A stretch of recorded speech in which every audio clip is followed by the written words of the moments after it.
Big Brother, mainstream media, government cover-ups. You want answers? Well, so does he. He's Alex Jones on the GCN Radio Network. And now, live from Austin, Texas, Alex Jones. You remember earlier this week we had the magician on who is charged tens of thousands of dollars a year in fines and fees and regulations and has to create a disaster plan for the rabbit he uses in the show. You've, of course, heard about them wanting $5,000 a day fines for dust, hay dust in a barn. You have just seen all the madness that's going on to shut down our economy and to collectivize this nation. But I have several videos today. One of these actually went up yesterday morning on Infowars.com, but I'm going to be getting to it later in the hour. An animal shelter took in a baby deer, so they SWAT teamed them because they put a YouTube video out about it, and a bunch of good neighbors tattled on them that it was supposedly illegal. And so they came and killed the baby deer and put it in a body bag. Armed agents raid animal shelter for baby deer and kill it. WISN TV. Now, again, these are being run over all day, ladies and gentlemen. But if you try to save one, the bureaucrats are going to come after you. Then I have City of Seattle bans the words brown bag and bans the word citizen. Both are offensive. Now, again, you've got real racism going on. White against black, black against white, you name it. You've got the so-called left, coming out. And, I mean, I heard one of the leftist local talk show hosts yesterday morning say that anybody who's poor, i.e. minorities, should be forcibly sterilized. They had a whole hour-long show about that with the favorite son liberal talk show host here in Austin. And I was driving into work listening to this, just going, I'm really hearing this? Because that's liberal to kill black people, to make sure they don't get born. But don't say brown bag. That's like we posted a joke satire video Nancy Pelosi caught in secret Obamacare meeting. It was just hilarious. And it shows the Affordable Care Act as a turd wrapped in the bill. And people are all over that on YouTube and on Infowars.com saying it's racist code word. No, sometimes a turd is a turd. We're saying that it's a horrible pile of Bravo Sierra. Like you say, that car's a lemon, that car's a... Or I tell you, this employee is are you miserable little, I think I've called my dog that before, when I've walked to the house at night and stepped in it. You little, but no, when I call my dog that, it's racism. I didn't know that. Again, this is an attack on free speech and the hate laws they want to put in to arrest whoever they want. That's coming up. Brown bag. No, brown bag is associated for over 150 years with cheap mass-milled pulp paper. And that's why you call it brown bagging it. Brown bagging it means bringing your own lunch. And they know that. They want to expand it out to a point. I told you they arrest you in England for using the word homosexual, even though that's just a scientific term, like heterosexual, homosexual, Caucasian, Negro. All that supposedly is racist. There's white groups that don't want the word Caucasian used. They say it's hurtful. These are just names. Like, I've actually seen articles where people got mad in a restaurant because someone ordered a Negro Modelo. In fact, try to pull that up. It was a few years ago. I think it was in Dallas. People got mad, and there was a big scene. It was white yuppies that got mad. They heard the word Negro. Didn't know in Spanish that just means black. It just means I want a dark beer. In German, it means Bock. I guess Bock means dark beer. That's racist, too, folks. Can't say Bock beer. Can't say Negro Modelo. Can't say I want a... brown bag special. A lot of lunch places say you want the brown bag special, and you get your barbecue sandwich and your chips and your pickle and drink for $4 or whatever, and it's called it's a special. That's racist. So you're all looking for secret racism everywhere, but instead of the real racist stuff going on in front of you, the UN, running mass murder operations in Africa to take people's land. It's even the New York Times. Nobody gets in trouble. Remember, a teapot might look a little like Hitler, like a cloud, so you ban that. My dog looks like he has a Hitler mustache. Should he be euthanized? And I'm not joking. There may come a day when the death squad comes in the politically correct world. I tell you, I just can't believe it. It's all coming up. Big Benghazi news. Ladies and gentlemen, it is the second day of August 2013. I am your host, Alex Jones, on this Friday Worldwide edition. Thank you so much for joining us. We have popping in at the bottom of the next hour the $100,000 winner, first place prize winner of the Operation Paul Revere Film Contest for the film The Purge. And Michael Dorhmann will be joining us at the bottom of the next hour. James Delingpole will then join us for part of the third hour to discuss his London Telegraph research of 97%. We actually already knew this, but I'm glad he did the research. 97. It was more than I thought. I thought it was around 90 because I'd found a few small oil companies that weren't funding it. 97% of the climate change, global warming fanatics are funded by oil companies. We'll be explaining why that is. When you say, listen, I don't think we should shut down all our power plants. They're totally clean. China has dirty ones. We can't compete. Shut up. You work for the oil companies. Well, actually, I don't work for the oil companies. I work for common sense and having an industry in this country. So that's going to be coming up so incredibly important.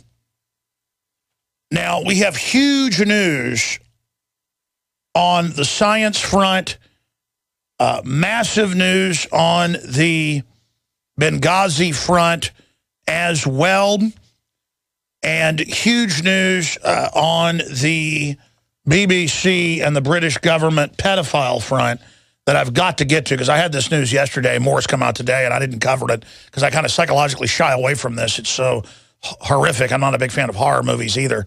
I don't just like horror for horror's sake, and it's very upsetting, but we're going to cover it. Celebrity arrest could soar after horrified police discovered Jimmy Savelle's secret lair, secret room at record shop.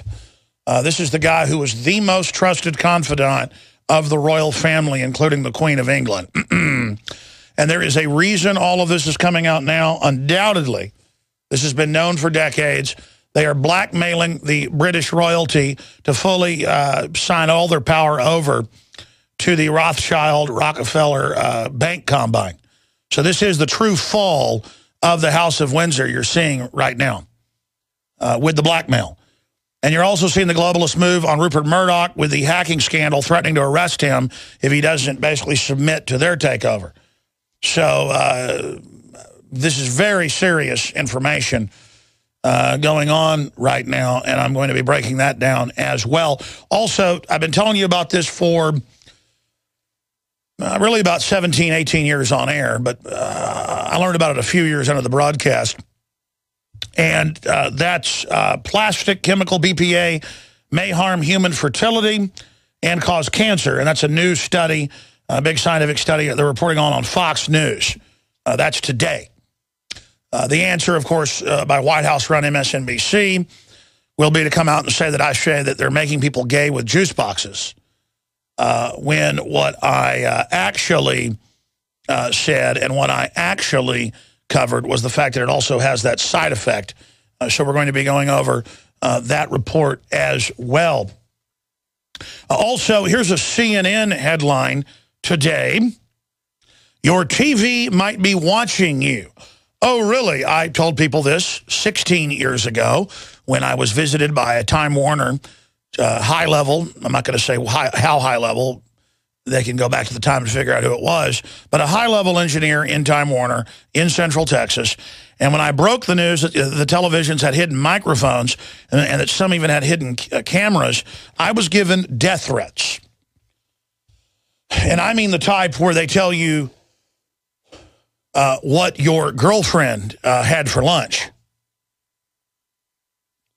That kind, where they have, private goons following you around and things. They did not want this out at that time. Now it's time to roll it out to the slaves. So there's CNN, told you so again. And again, I'm not up here every day going, told you so, told you so, told you so, told you so, told you so, told you so, about my ego, okay? In fact, this is scary to know that I know their program very well, better than almost anybody on air. I've spent my life trying to discover reality, not the fiction that's put out as the cover medium. And I know their program. Most of it they've put down in books and white papers and conferences they've had on record. It's just mind-boggling to know what their public plan is and to know how horrific it is. And now to see it moving ahead and to still be attacked by people that work for the establishment. You know, they've got a lot of operatives in every major news network and every major newspaper on record since media got going in this country. But it's intensified in the last few decades because previously people involved in psyops and propaganda in media thought they were doing it for liberty and freedom. And so there was some restraint involved. It was still immoral, the road to hell, paved by that type of thing. But now it's just pure cynical mercenaries who will do anything they're told. And that's the nature historically of tyranny, is that it just progresses by increment until the bottom falls out.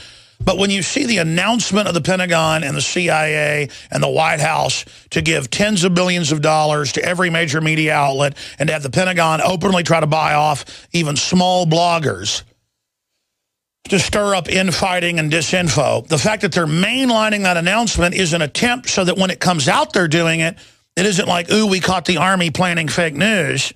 It's that, well, that's no big deal.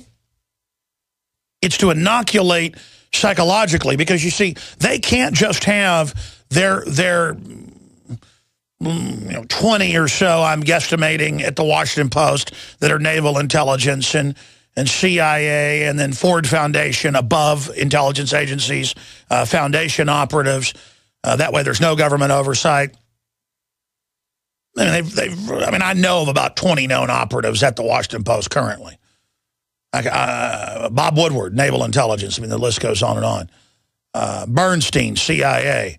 He doesn't probably like that announcement. The point is that things like that are going on. And then you've got CNN that's been the model since Ted Turner launched it with military satellites to broadcast the video feeds, is CIA, 100% up one side, down the other. MSNBC's like Foundation, Ford Foundation, Carnegie, Rockefeller Endowment, White House, State Department. I mean, different agencies get different media ops. It's like they divide, okay, you manage this one, you manage that one. Fox News is kind of like the Republicanoid, Heritage Foundation, management arm situation to kind of control the right wing. But now it's time to get rid of that, so they're figuring out that there's going to be no room at the top for them. This is a purely socialist communist system in its prime vein. So now this whole mainlining, this whole announcement of this happening is just so it can be, oh, hi, guys. Here's somebody from the White House, the Department of Defense, or the CIA, and all the women blush. Ooh, isn't he handsome? Yeah, I'm here to help you. We're here to work with the public, work with America. And here's Colonel Johnson. One morning, from the Army, it's just a main line that you're going to work right. This is the takeover. This is the full takeover. Because they don't want to just have their people that they then put on TV and the reporters that they magnify and the reporters that they give all the attention so that all the junior reporters mimic what the Operation Mockingbird operatives do. That doesn't work anymore. They need everybody at the Austin American-Statesman and everybody at the New York Times, and everybody at the LA Times, and everybody at the local TV station to pull as one. And to say, yeah, we got orders directly from the government, and they direct what you're going to do, and that's the way it works now. That's all being announced everywhere now. And the Pentagon is coming out as of last week and saying, the only group we don't control is the bloggers, people like Drudge Report. We're going to interface with them. We're going to become their sources so they trust us. And the people in the audience are just shaking their heads because they've done this in third world countries and taken over. They know this is a full takeover of America. That's why they look so depressed and freaked out. A few younger, gullible people that got up and asked questions are like, we don't lie anymore? And he goes, well, you'll see. Now, don't say we lie. So this is the full immersion in the true state-run, globalist-run, corporate-run, foundation-run media. This is you've exposed we're government-run? You bet. Now we're coming for you. And so if you think there's been infighting and buy-offs and everything else, get ready to see who's been paid off. I mean, you're going to see bloggers and alternative media people. Most of them have already been bought off or paid off, and some of that's even come out. to attack us. Now it's going to be you're going to see just the guns in the next year. It'll take them a year to get it organized. They're going to just swing around and start blasting us 24/7. And that's fine. We're prepared for that, and we're ready. We've already hit the barbed wire. We've already taken out the enemy operation machine gun nest. We're moving towards the final objective. So, I mean, we're ready for it because we got the guy upstairs in Providence. So fire away. If it's God's will, you'll destroy me. And it may be God's will that I blow up and burn in front of everybody. Fine. Maybe it's God's will that we move through the enemy and defeat them. Good. I don't pray for anything. I just say, your will be done on earth as it is in heaven. Period. Period. So I'm ready, but you need to understand, folks, this is it. And then they're coming after all the pension funds. It's already started, as I told you, public and private. They're coming after your children. They're coming with forced inoculations. They're coming after the language. They're gonna arrest you for saying, I want a Negro Modelo beer. They're going to arrest you if you say, I want a Schwartz during Oktoberfest. They're going to arrest you in Seattle if you say, I want a brown bag special at your business. I'm not joking. We actually have a newscast on that. They're going to arrest you if you call yourself a citizen. I'm not joking. That's coming. They're going to arrest you, basically. This is it. This is the. I'm not joking, by the way. That's mainstream news. If you don't want your kids taught how to, have anal sex when they're 5 years old by the pedophile government, you're going to be arrested. You don't want to give them a shot, you're going to be arrested. You don't want to turn your guns in, you're going to be arrested. So that's all coming up when we come back. And then Big Benghazi Gate, we told you it was a gun running operation. We the people grow cotton, weave fabric, engrave ink, embed strips and fire. Welcome back. I am your host, Alex Jones. So let's go ahead and plunge into the geopolitical news. And then in the next segment, I'll get into the political correctness that is designed to basically paralyze everyone intellectually. And then attached to that psychological phobia to upset someone, a political agenda of good, support socialism, turn your guns in, get rid of your family, live in a coffin-size apartment, accept Agenda 21, prove that you are part of the cult. We're being nudged, henpecked, into submitting to the globalists, who are a bunch of murdering robber barons with giant private armies above the law that run giant child kidnapping and sex slave rings, telling us, oh, look, you said you have a brown bag special. That's meant to be racist. And people go, what, you're joking? And they go, no, I'm not racist. That teapot looks like Hitler. We're going to get to that. But first, look at this article. This is out of the London Telegraph, a year after we told you. We told you this within a week, and we told you this in the first month, and we have all the articles we wrote and all the guests we had on. CIA running arms smuggling team in Benghazi when consulate was attacked. That's right. They wanted to get rid of the substation safe house that had a huge warehouse behind it full of heat-seeking missiles and heavy and medium arms. Folks, this came out day one. Just like they blew up the 23 Navy SEALs. And then some of them lived on the ground and had contractors kill them to get rid of the witnesses that there was no bin Laden raid. It was all fake. There was a raid there, but it wasn't who they said. And there was no body on the ship, and that's now come out. There was no burial, and they've classified, even from above top secret in the Pentagon, anyone being able to see those reports. You can't see the report of the downed SEALs. You can't see the report of the bin Laden because there is no report. It's fake, ladies and gentlemen. And the families are now coming out and saying that, and they can't kill all of them. Oh, the CIA had been subjecting operatives to monthly polygraph tests in an attempt to suppress details of a U.S. arms smuggling operation in Benghazi that was ongoing when its ambassador was killed by a mob in the city last year. Yeah, that was the hired security for Benghazi. That was the main command base in the year-plus war to overtake Gaddafi using al-Qaeda.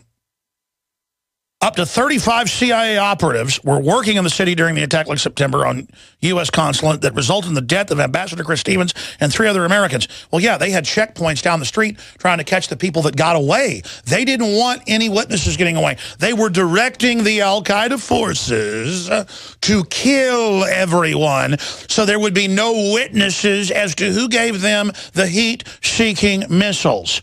Because they're going to let al-Qaeda shoot down aircraft all over the Western world And they're going to set up checkpoints, and they're going to take our rights. And it won't matter. When I get on the air, if I'm even around at that time, and say our government gave them the heat seekers, they will call me a traitor and say, why do you support al-Qaeda? And I'll go, no, our government gave it. Our government did it. Shut up, traitor. What are you inside job people talking about? Well, we're talking about criminal elements in our own government that are getting power out of this. This is elementary. Trillions in no-bid weapons contracts, taking all of our rights, making it national security where the trillions in missing Pentagon funds are, able to have rendition aircraft that fly people out for torture and drugs back in that have crashed before and been in Reuters. This is a bunch of hardcore killers above the law, run by private banks and foundations that are fundamentally anti-human and say that they are eugenicists that want to basically enslave humanity. I've got articles on that from DARPA. DARPA to genetically engineer humans by adding 47th chromosome, and are going to roll them out on the streets. And get this, you're racist if you say it's bad to do. By the way, you know how they have had human clones for more than 20 years on record? Oh, yeah. They just don't call them humans because they're less than 1% altered with animal or insect or plant DNA. And then they say they kill them before the embryos grow to full term in the cow uteruses. You may have heard lately, oh, they're going to be able to grow human organs in cow uteruses. I read in the BBC 16 years ago about that. And they were talking about it going on a decade before, so 26 years. I mean, I read 15 years ago about South Korea and Hong Kong and other areas of Asia, in Hong Kong and then in China, but also in South Korea, where you can buy glow-in-the-dark monkeys that are part jellyfish. We ought to buy one just to show everybody. They cost about 20 grand last time I checked. We'll be right back.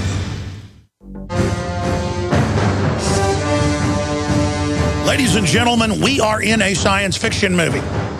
It's 2013. Many of the technologies developed by DARPA and the globalists using Western ingenuity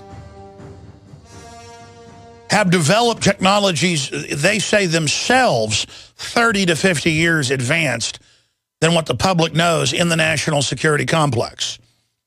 26 years ago, humanoids were being grown in the uteruses of cows. The guys just searched the glow-in-the-dark part jellyfish monkeys. We'll put those on screen for viewers. There they are. That's the Sunday Mercury newspaper. And there is the glow-in-the-dark monkey. Last time I checked, they're coming out with monkeys with gills that can live in a fish tank. There's glow-in-the-dark rats and glow-in-the-dark rabbits. And the issue here is, ladies and gentlemen, this is old technology. This was in the late 1990s being sold like something out of Blade Runner on the streets in Asia. And every time I talk about it, we see comments on InfoWars and on YouTube saying I'm a liar. Look, I'm not a liar, okay? And you need to understand, folks, that they've already developed bioweapons and released the way that it can be designed by an average level biochemist for about $100,000. The FBI even complained about this a few years ago, and all over the world, universities in the U.S., Europe, and Australia released different mousepox calculations and basically recipes to make a human mousepox that kills 98% of humans. And they put out how to make it. And when people become decadent and become evil, they start getting into nihilism and being destroyed. Was it Nero that finally committed suicide? Because he'd already purged his family and burned down part of the city for fun and just went. The last thing he could do to be destructive was to kill himself. And I wish the globalists would just skip directly, past the whole monopoly board and go right to killing themselves instead of everybody else along with them. Because they say they're trying to save the earth while they want to put us in coffin apartments and totally control us and shoot us up with stuff. The truth is they're a bunch of demons who'd like to hurt creation.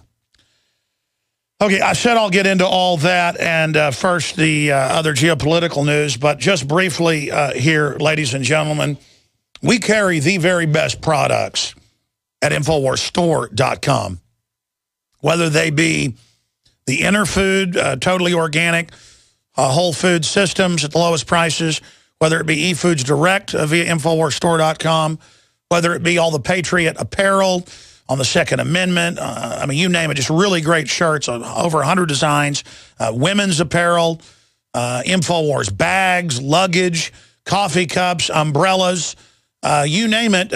Be a walking billboard for liberty out there, folks, and support the transmission. New World Order playing cards, Infowars.com, custom skateboards from Alien Workshop. I mean, it's just all there. The Obama Joker shirts are back. The Great Brainwash shirt is back. Infowars.com, Save the Constitution bumper sticker. That's our best-selling bumper sticker. It's all available at InfoWarsStore.com.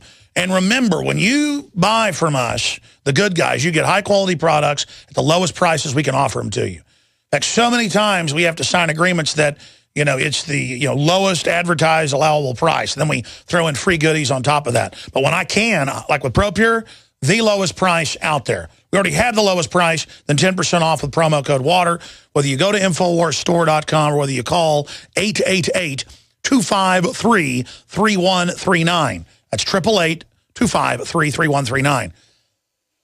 And regardless, folks, when you go to the site, look at the side-by-side comparison of ProPure and its leading competitors. It just blows them away in every category. Stainless steel, the best gravity-fed filters out there. 10% off, promo code WATER, InfoWarsStore.com, or again, call 888-253-3139. And we've got also on the InfoWarsStore.com the best pure brown seaweed from the Southern Hemisphere, so it doesn't have all the toxic stuff the Northern Hemisphere does. And you can get that. The Modifylon just supercharges your immune system, your thyroid, you name it, just amazing energy.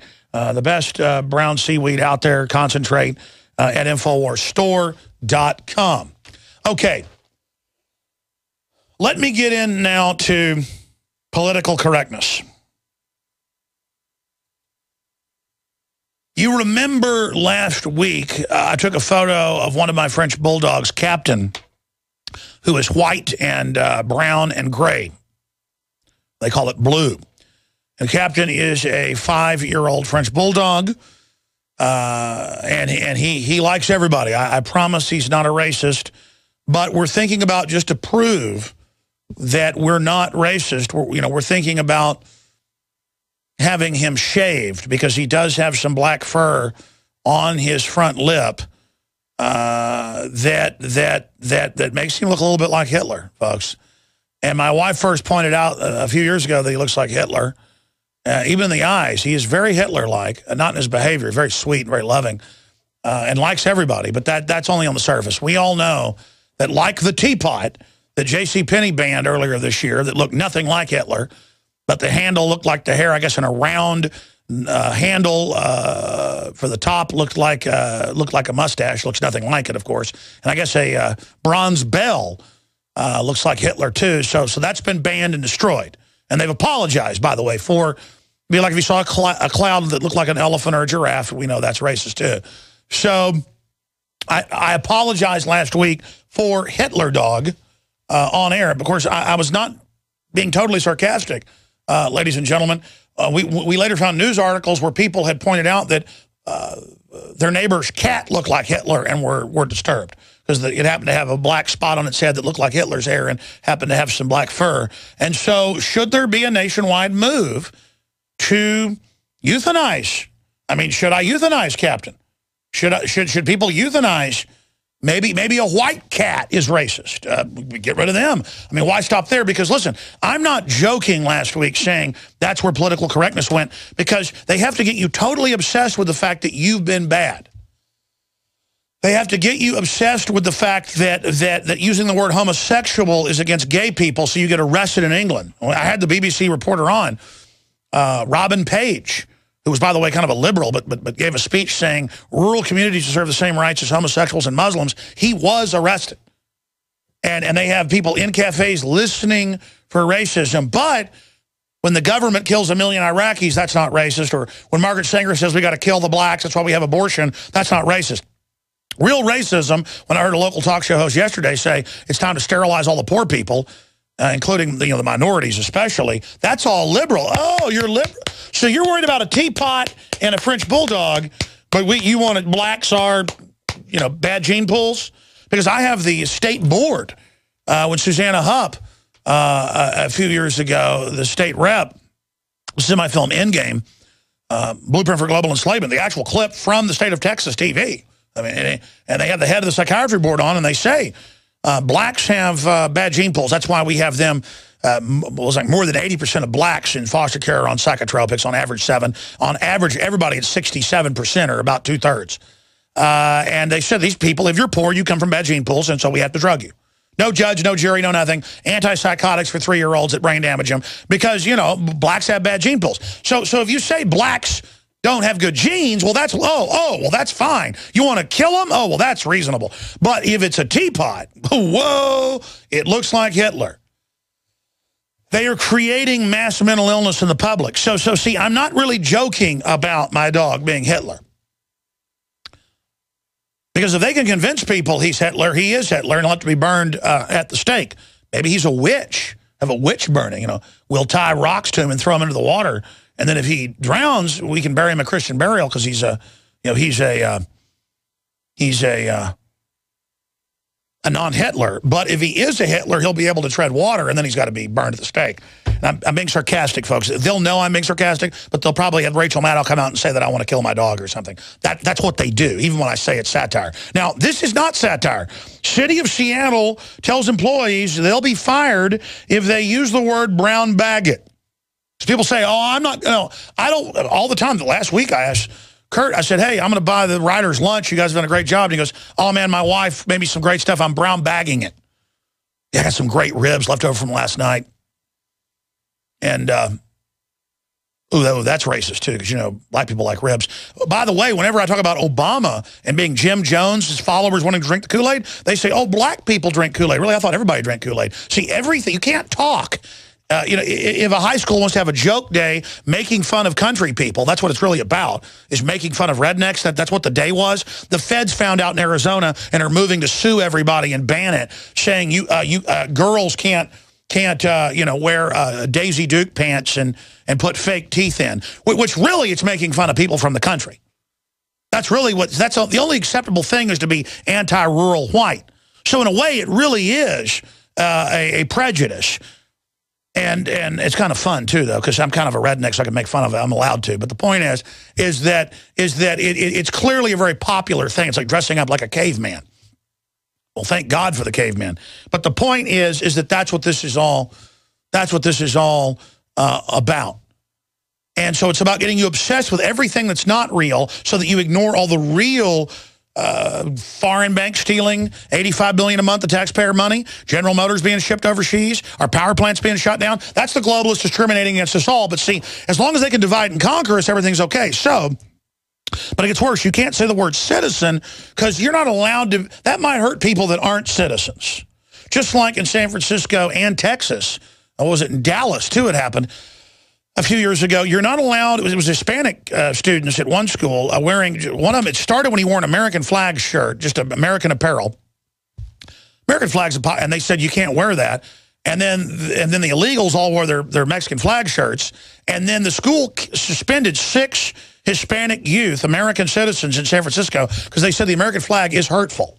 So see, you don't say citizen, you don't have the American flag, and you don't have teapots because that's Hitler, and my dog's Hitler, and you don't say the word homosexual, and you can't have a rebel flag, and you can't, even have an orange General Lee car because that means you're racist, and just on and on and on and on and on and on and on and on. But if banks want to rape you and take your pension funds, that's A-okay. So without further ado, here is the local Seattle TV station, ladies and gentlemen, where you do not say citizen or the words brown bagging it. I didn't know that. See, now I'm aware of this. When I said, hey, Kurt, I walked in, I said, I'm going to buy the writers lunch. And he said, well, you can get them lunch, because I do that, every once a week for some department. I like to get people lunch. It's what I do, Texas hospitality, which is racism as well. And, again, I was at Barton Springs a few months ago, and it was 2 Hispanic guys and a white guy, and one of the Hispanic guys goes, let's go eat at that such Chinese food place. Hey, let's go. I could tell they were stoned. They're all having fun in the pool. Hey, let's go get that Chinese up at such. And the The one white guy and the other Hispanic, politically correct, they go, don't say Chinese. They were, just saying Chinese food. I guess if I say, let's get Mexican food. Oh, it's racist. I mean, let's get, I guess if they had like an Irish pub, let's get Irish food. Oh, you're against, oh my gosh, oh, you made a McWiener joke. See, but we're putting BPA on all the kids' juice boxes that brain damages them and gives them cancer. They're raping their brains. Well, that's okay. Let's go ahead and go to now the Sovietization of America in Seattle. Here it is. Brown bag, folks, is racist. Here it is. As people who work in city government, we represent all the residents of Seattle. That is part of the memo to City Hall that spells it all out. A recommendation to no longer use the terms citizen or brown bag. That's right. The Office for Civil Rights says Seattle serves all residents, whether they're citizens or not. Some like it and some don't. I think it's ridiculous. In the sense that citizenship means like legal matters.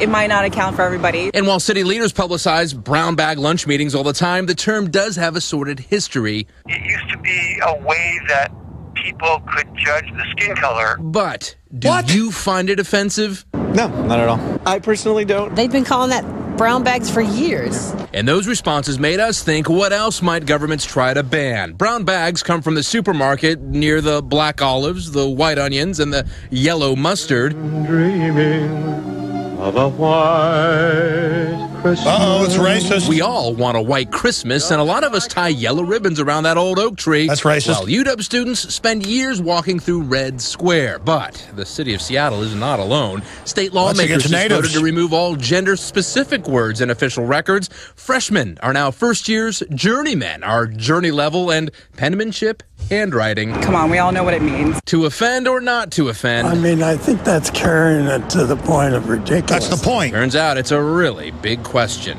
So what do you say instead of brown bagging it at the office? Well, according to that memo floating around Seattle, try out sack lunch, or how about lunch and learn? Luke Ducey, Como 4 News. Well, wait a minute. That's anti-German because the Germans sacked Rome. And they even called some of the tribes, the nickname the Romans had them was sackers. Whoa! I'm part German. I want that banned. Again, and the media should have absolutely decried it. Como did an okay job. Usually the media would be like, this is good. Arrest everyone. But that's where this is all going, ladies and gentlemen. That's the plan. Meanwhile, when we come back, before I get into all the geopolitical news that I've mentioned, the huge Benghazi news and more, this went up on Infowars.com yesterday. WISN-TV. Armed agents raid animal shelter for baby deer and then kill it. And they come with a SWAT team, put everybody in an area holding them, take the deer, kill it, and then put fines on the animal shelter that took care of a fawn. And again, I've had friends and family that take care of a fawn when the mama gets hit and the fawn sits there. You take it in, feed it. The point is that the crime was taking care of something. They want to henpeck regular, hardworking, good people. It's about teaching you you're bad. It's about teaching your kids when you're in D.C. They run over and say, "What are you doing, young man?" to a 7-year-old. Taking pictures of the White House. Give me your ID. And the families get upset, and the Secret Service in police uniforms get in their face. I've seen this. I've videotaped it. We've put it out. And they do it to us, and it's to let you, and you go, this isn't America. And they just look at you just going, you bet it isn't, boy. It's just like, you bet, you scum. And that's why so many Secret Service have been quitting. Like Bongino, we ought to get him back on, running for Senate. Or is it governor? I forget. Because this is evil, folks. This is authoritarianism, and they want you to know this. I mean, now cops will say, I'm going to search your car. You're like, you don't have a right. And they'll just taser you on the spot. And then they'll back those people up, or they'll do proctology exams on 2 women, 4 orifices, 1 glove. Totally criminal. I mean, doing the proctology exam is rape, but it's like you're an animal. And the head of the state police said he liked it until they started losing court cases. That the state police in Texas want to pull your wife over and ram their hands inside their body looking for drugs the government shipped in. The government runs Al-Qaeda. They run it all. But when we come back, they come and murder the baby deer to save it. This is the mental illness of government. Second hour is coming up, and I will get into the latest on Snowden, the latest on foster care system, traps children in vicious cycle of sex abuse by design.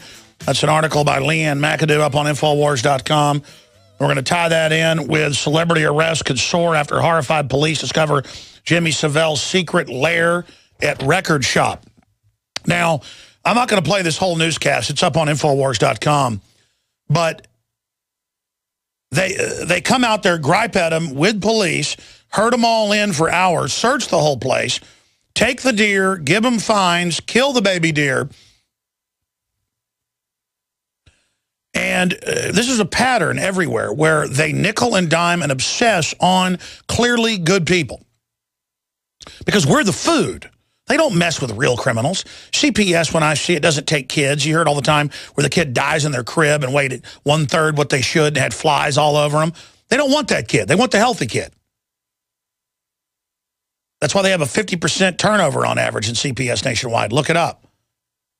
Because the people get in for the right reasons to find out, and this is sick. And it's the same thing with baby deer. It's all about getting in your life. And they know normal, good, hardworking people will just bend over to whatever they want to do. This is a criminal government. It's called a tyranny. It's happened before. And it's converting whatever was left right now. The bottom fell out, folks. I see this kind of stuff all the time. We're going to come arrest you if you have your rabbit again at an event. We're going to come, fine you. We're going to pull out badges at your event. We're going to try to get your magic shows canceled. They don't do that for drug dealers because they're getting part of the money. They don't do that to pedophiles because they're perverts.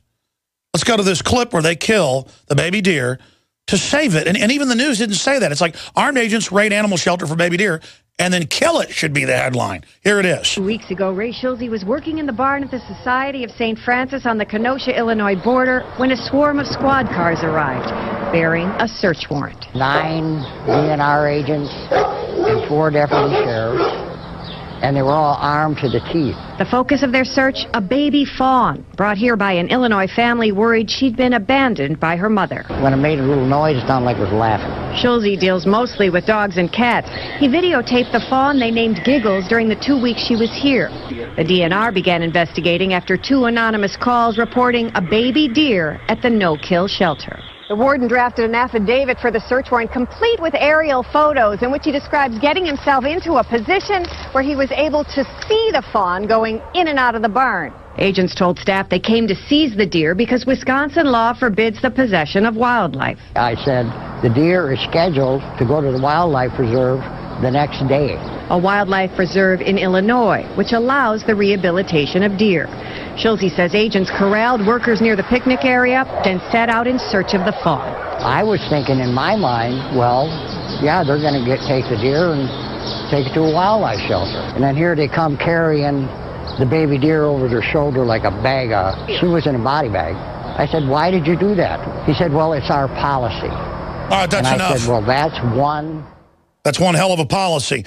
Now, notice good tattletales saw them on YouTube at a big animal shelter of good, loving volunteers. A really nice facility if you're looking at it on video of your radio listener describing it for you. And they came, I was reading the newspaper, 8 SWAT vehicles. They came with guys in SWAT uniforms for a known animal shelter of nice people. Just like they do for Amish or anybody. It's all part of their mental illness, all part of their dress up. And the better you are, the more they hate you. And then they kill the deer in front of everybody. It goes on and on. And, have the dead body in front of everybody. This is what they do, ladies and gentlemen. This is what they do. And good little tattletales did it. And the SWAT team came. This is the demonic America. I don't watch the Family Guy. But before I get into the news, I think I'll play this clip. Darren McBreen saw it, and we found a clip of it online. It's shot off TV, so it's not the best audio. I was making the joke yesterday, and I guess this aired last night. I was making the joke yesterday that it's torture to listen to NPR, and that they admit they're trying to hypnotize you. And Joseph Farah from World Net Daily was on talking about the NSA director talking in that same, hi, let me just slip this knife between your ribs. We don't spy on anybody. Hey, you admitted you lied last week to Congress. No, I didn't. And I'll narrate it, but it's a Family Guy clip. It's only 22 seconds long, where the NPR guy's talking and the dog freaks out and is like clawing out of the door till its paws become bloody. So I'm calling this NPR animal abuse. Well, they see us as animals, so I guess they're abusing us all. But let's go ahead and go to the Rockefeller Petroleum Radio, NPR, National Petroleum Radio, which poses as liberal. James Delingpole is coming on about that later. 97% of the fake greenie groups are funded by big oil. Oh, yeah, they run the whole New World Order. We'll explain that in the next hour. But right now, let's go to this clip. Okay, Barney, I'm going to work now, but I'm going to leave NPR on for you. Good day to you, and welcome to All Things Considered, a show where we talk very softly and right into the mic. Do you hear that? I'm whispering right in your ear. I'm right in your ear. Buzz, buzz, buzz, buzz, buzz. Won't you please do your part to help? Oh, my goodness. Unbelievable. By the way, if you just joined us, I'm still in the aftershock before I get into all the Benghazi news and the rest of it, and the 47th chromosome that DARPA is going to bequeath to all of us. But before I get to all of that, you know, I played a clip out of Wisconsin on the Illinois border of a well-known, established, large animal shelter. And somebody brought him a baby deer that the mother had been run over, a fawn, and they put a clip of it on YouTube, how cute it was, so they SWAT teamed him. And I see this, the more innocent, like if you have a garden in your yard, there's a regulation, they'll send a SWAT team, and if you even ask a question, they'll taser you now. I mean, it's all part of mental illness. These little kids dressed up in all these outfits, and it says, you know, all these agencies show up in 8 SWAT trucks, and then they hold everybody at gunpoint while they search the place and act like it's, and they go kill the baby deer and put it in a body bag and then give them fines. And they go, it's our policy, okay. While the government literally is involved in every crime under the sun, there's just these giant bureaucracies of minders. And I've told the story many times. We've got an old family ranch in East Texas, and when I was a kid, maybe, you know, every couple of years, the game warden would drive up opening morning, say hi to you, and maybe have a cup of coffee and then drive on to the next place or whatever. But still, it was just, you know, you shouldn't be looking at them. If they see on the side of the road killing somebody's deer or something, that's an issue. But, you know, it's that first contact. Now, you can be camping, and they show up in, like, SWAT outfits and jump out and run over to you and threaten you and then run into your cookhouse without a warrant and run around in circles, and then you find out they're doing it to everybody. And it's just the country's going to fall, okay? So the good news is all you government toadies, you're not going to have any future. So just take your shots, eat your GMO, drink your fluoride. I mean, I was out with Shane Steiner about a month ago with his kids and my kids. We were letting them wakeboard and tube and stuff on Lake Austin. And we were only out there about 3 hours, and we drive back. It was the most unbusy day, because I took off like a Thursday, I've ever seen since I was a kid going out there. Because even when I didn't live here, my grandparents were here, we'd come rent a boat and go out there. I mean, there was no boats, but maybe like 5, 6 boats. And I saw every one of them pulled over, kayaks pulled over. And they started pulling up next to us. I got my camera out, and they saw who I was, and they went, oh, started waving and drove off. But these guys drove up, bugging their eyes out, just like, and I'm just like, right back at them. I mean, this country is gone. You people ought to repent. You're a joke. What a joke. Well, ladies and gentlemen, I have a news report. Obama is disappearing Benghazi survivors and changing their names. We're going to be getting to that clip coming up here in just a few minutes. Thank you for joining us. We're now into the second hour. I've told my writers, not to brag, but just to show the viewers and readers and listeners that we don't make stuff up. 1 week after Benghazi, I had Wayne Madsen on. And about 2 weeks after, I had Colonel Schaefer on. And just a host of guests and our own analysis from people that have been to Libya, in the case of Madsen, while it was happening, saying that it was an arms deal gone bad, and that there was basically a stand-down order for more than 6 hours made so everyone could be killed. And Colonel Schaefer basically sounded like he agreed with my statement, elaborating on what he'd said, and then he got a bunch of heat over it, and so he backed off a bit. But I can see he's saying his interpretation was that he didn't know Obama ordered the hit, just that there had been a stand down and then they were coming to kill him. And we know the people that came to kill them were the head of Benghazi security. I mean, that's admitted too. So you've got all the pieces here. And now you read the London Telegraph, the Associated Press, you name it today. CIA running arms smuggling team in Benghazi when consulate was attacked. 35 CIA operatives are being told to keep quiet, but it's been leaked to the London Telegraph that the television network said that a CIA team was working in an annex. We told you that. It was a warehouse complex near the consulate on a project to supply missiles. What have I been telling you since this happened? When did Benghazi happen exactly? Yeah, so it's not like a year yet. I say like a year or whatever. It hadn't been a year yet. So it seems like a million years. It's like time's going fast, but it's also going slow. We've been talking about Benghazi so long. So I've been telling you for 9 months or 10 months that this was going on, and now it's all over Fox News as we speak. It's all over everywhere. So how many times have you heard this here and heard this first and heard this over and over and over and over and over and over and over and over and over again? You've heard this, that they were supplying missiles from Libyan armories to Syrian rebels and wanted it covered up. And they sent the security force. Look, here's what we know. They ordered to stand down for more than 6 hours. They lied and said there was no surveillance of it when there was 2 Predator drones and a C-130. They lied and said they couldn't get them help for many hours. The truth was they had people 30 minutes away. The truth is they had large contingencies of commandos, CIA, and others, thousands of U.S. personnel in the city of Benghazi, hundreds of them combat ready. And they were ordered to stand down. The security services knew where everyone was going and were tracking their cell phones and even stopped vehicles that were fleeing. Do people forget this? And we know that there were missiles there, heat-seeking missiles and other high-tech weapons in a complex behind the safe house. We know that one of the top ministers, the foreign minister of Turkey, was there at the meeting hours before it happens. So they're at a safe house by a bunch of warehouses. The Turkish ambassador shows up. He's with the U.S. ambassador to Libya, Ambassador Chris Stevens.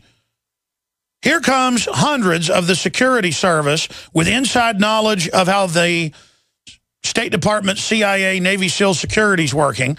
They attack the facility. 2 Navy SEALs from down the road refuse to follow stand-down orders, run down and attack them from behind. So it goes from an hour operation to a 6+ hour operation, giving everybody time in CENTCOM to sit there on the aircraft carriers and at the NATO bases on the mainland in Italy to watch everyone die. Reportedly, they watched more than 5 hours of them dying. Because those drones can loiter for more than 12 hours. They're just sitting there, bzzz, flying in circles, watching it all in high def. And that's why this is such a scandal, because there were situation rooms at the Pentagon, situation rooms in NATO, situation rooms everywhere, watching this go on for hour after hour after hour after hour after hour, with just dozens and dozens and dozens. I mean, some say hundreds of the combatants being killed, getting madder and madder as they're run in trying to kill them. Only 6 security people inside fighting them off. And so they get mad and bring in anti-aircraft guns and point them down at the ground and start shooting to kill everybody inside. And they were reportedly cursing Obama and stuff while they did it because they'd been sent in to kill him, and then it wasn't a piece of cake like they thought. And that's what happened. And just like they killed the Navy SEALs that did the fake bin Laden raid, now their families are coming out saying they killed them. I told you that over a year ago, folks, directly from Navy SEAL. Active duty, whole 9 yards, known him since he was in high school. My dad's known him since he was in high school. I've known him since he was in college. But the whole point is that I know a Navy SEAL who's friends with people in SEAL Team 6, his best friends in SEAL Team 6, and they all say there was a bomb on that helicopter. And they said, this isn't a mission. We're not being given a mission. Just get on the helicopter and don't ask questions. They don't even give them a good story. So they all get on the helicopter, overloaded, fly out to save Rangers, made up story. It blows up, they crash. There's people waiting right where it crashes to shoot them with .50 caliber rifles. And now all that's been classified. The families want to know they're told it's classified. But the media admits it was all a lie. There was no Al-Qaeda. There weren't insurgents. And they're still like, what happened? They killed your family. That's what happened. And now the families are telling you over a year after I told you. When did Benghazi happen? It happened like 10 months ago. When did the SEAL helicopter blow up? A few months after the fake bin Laden raid? Because they were talking?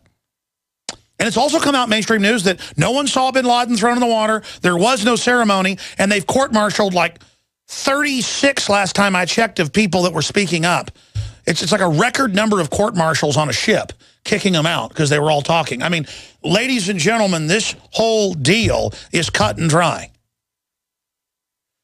So, do we know Obama ordered it to be a hit? We know their security forces, run by the CIA, go over and attack a facility, and a mile away are a bunch of CIA, Navy SEALs, Delta Force types, by the hundreds, and none of them are allowed to go over and defend them. They stand down while watching everybody get killed, and now the Pentagon gets it. They're going, wait, we kill Navy SEALs, we kill CIA commandos, we kill them, we kill the ambassador just to cover something up so Al-Qaeda can be given missiles. None of us are safe. Boy, you just won the big prize. You put 2 and 2 together. I mean, there is no debate that elements of the federal government ordered them to be killed and ordered to stand down. Do we know exactly who gave the order? I don't know.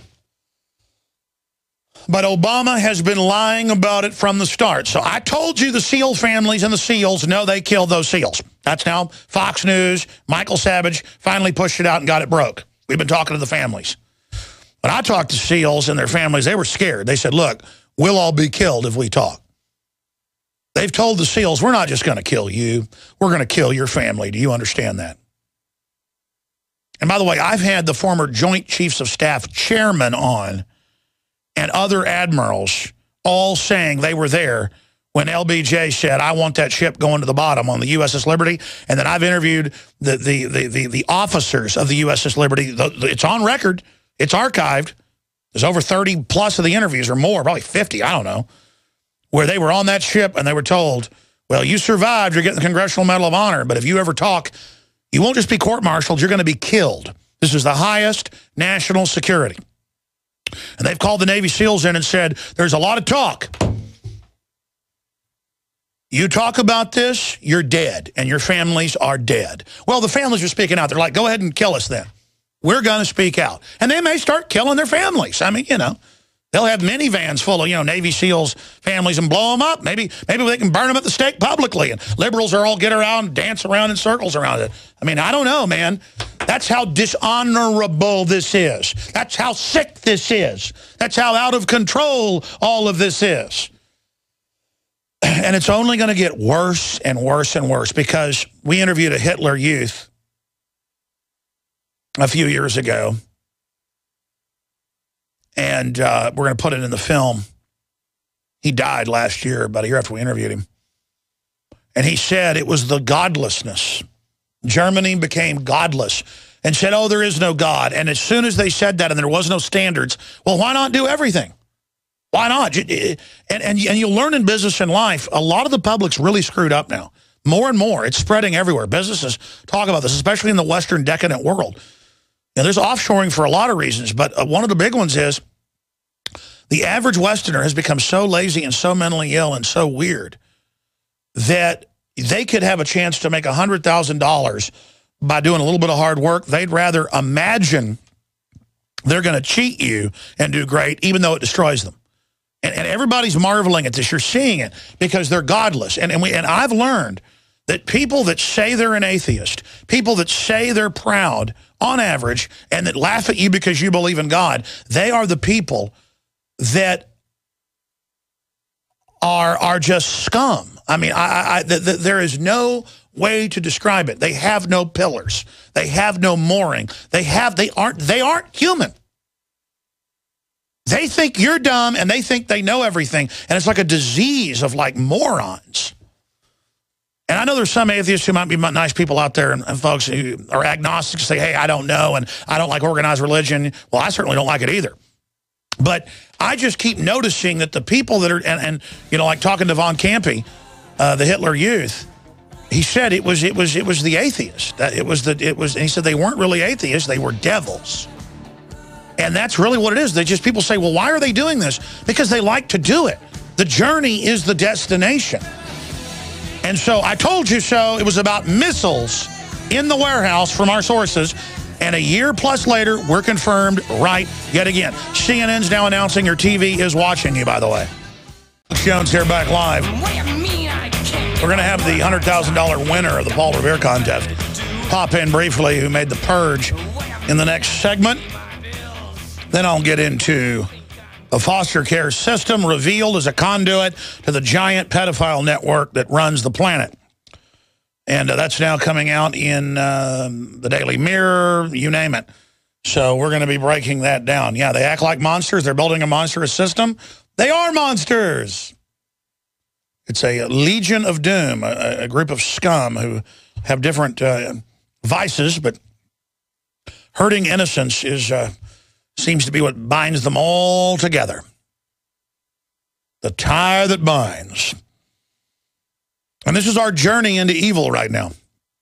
Oh, yeah, your TV watches you, CNN reports. Oh, yeah, we're listening to everything you do. Oh, yeah, we're putting poison in your vaccines.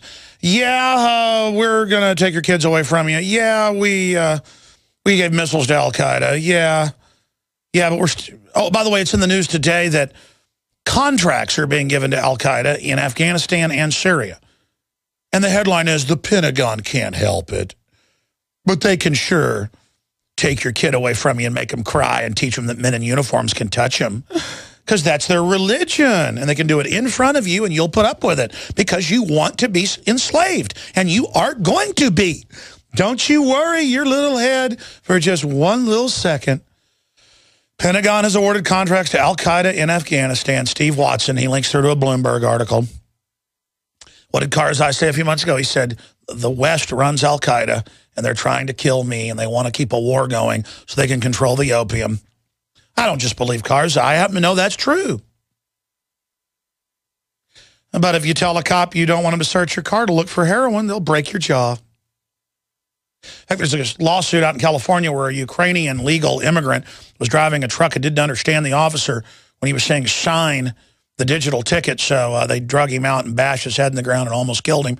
And I think that's fine. I think the man should have been executed. And the police officer should have bathed in his blood as a sacrament to God government.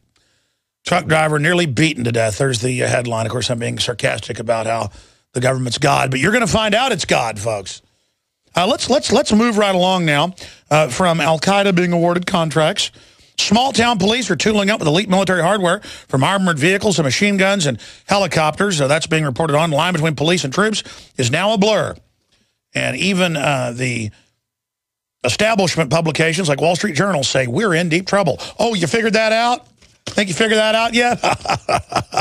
Don't worry, those carrying it out are going to be destroyed as well by themselves. Here's another one. A threat to U.S. embassies appears, Al-Qaeda-linked lawmaker says. And you know, I would guess this is just going to be a new political distraction from Benghazi, and they probably want to kill a few people that are at embassies they haven't been able to kill yet that are witnesses, so Al-Qaeda will take care of that. They always take care of everything. Want to end the American Republic and enslave everybody? We'll just say Al-Qaeda did something. You know, why do they got to search your house without a warrant? Well, because you were shopping, you know, doesn't matter. You're not even a Muslim. You're Italian Americans. You're in Florida. You're shopping for pressure cookers. You're going to get a SWAT team raid. Save a baby deer. Legally and lawfully. Going to get a SWAT team raid. They're going to kill it in front of you. That happened in Wisconsin. We aired it last hour. It's just all part of... The government wants to be insane. In Seattle, they've banned the word brown bag. It's racist. And the word citizen. I'm not kidding. That's up on Infowars.com right now. So there you go, ladies and gentlemen. It's just going to get worse. Meanwhile, I wanted to get to this article, but we'll do it after we talk to our next guest here. But let me just show you a little stack of these bad boys right now. Here's one. DARPA to genetically engineer humans by adding a 47th chromosome, Time magazine reports.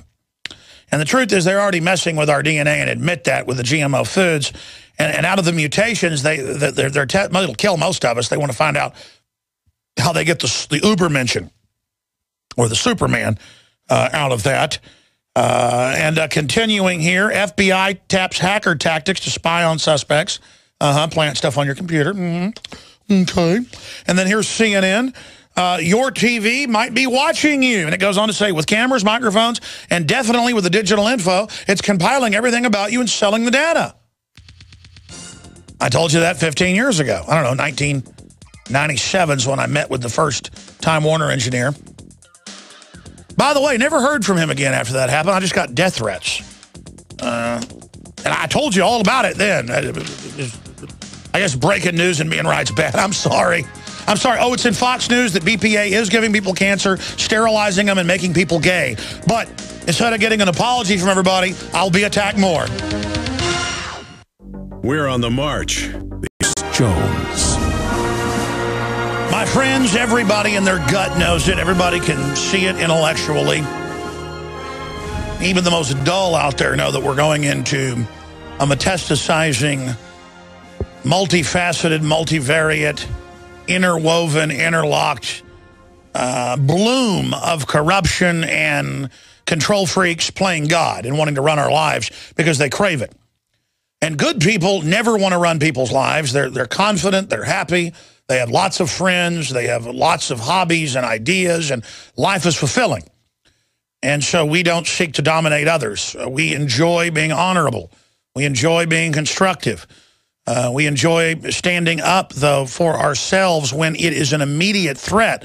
But if it's incremental and if it's sold like it's a societal move, we tend to comply.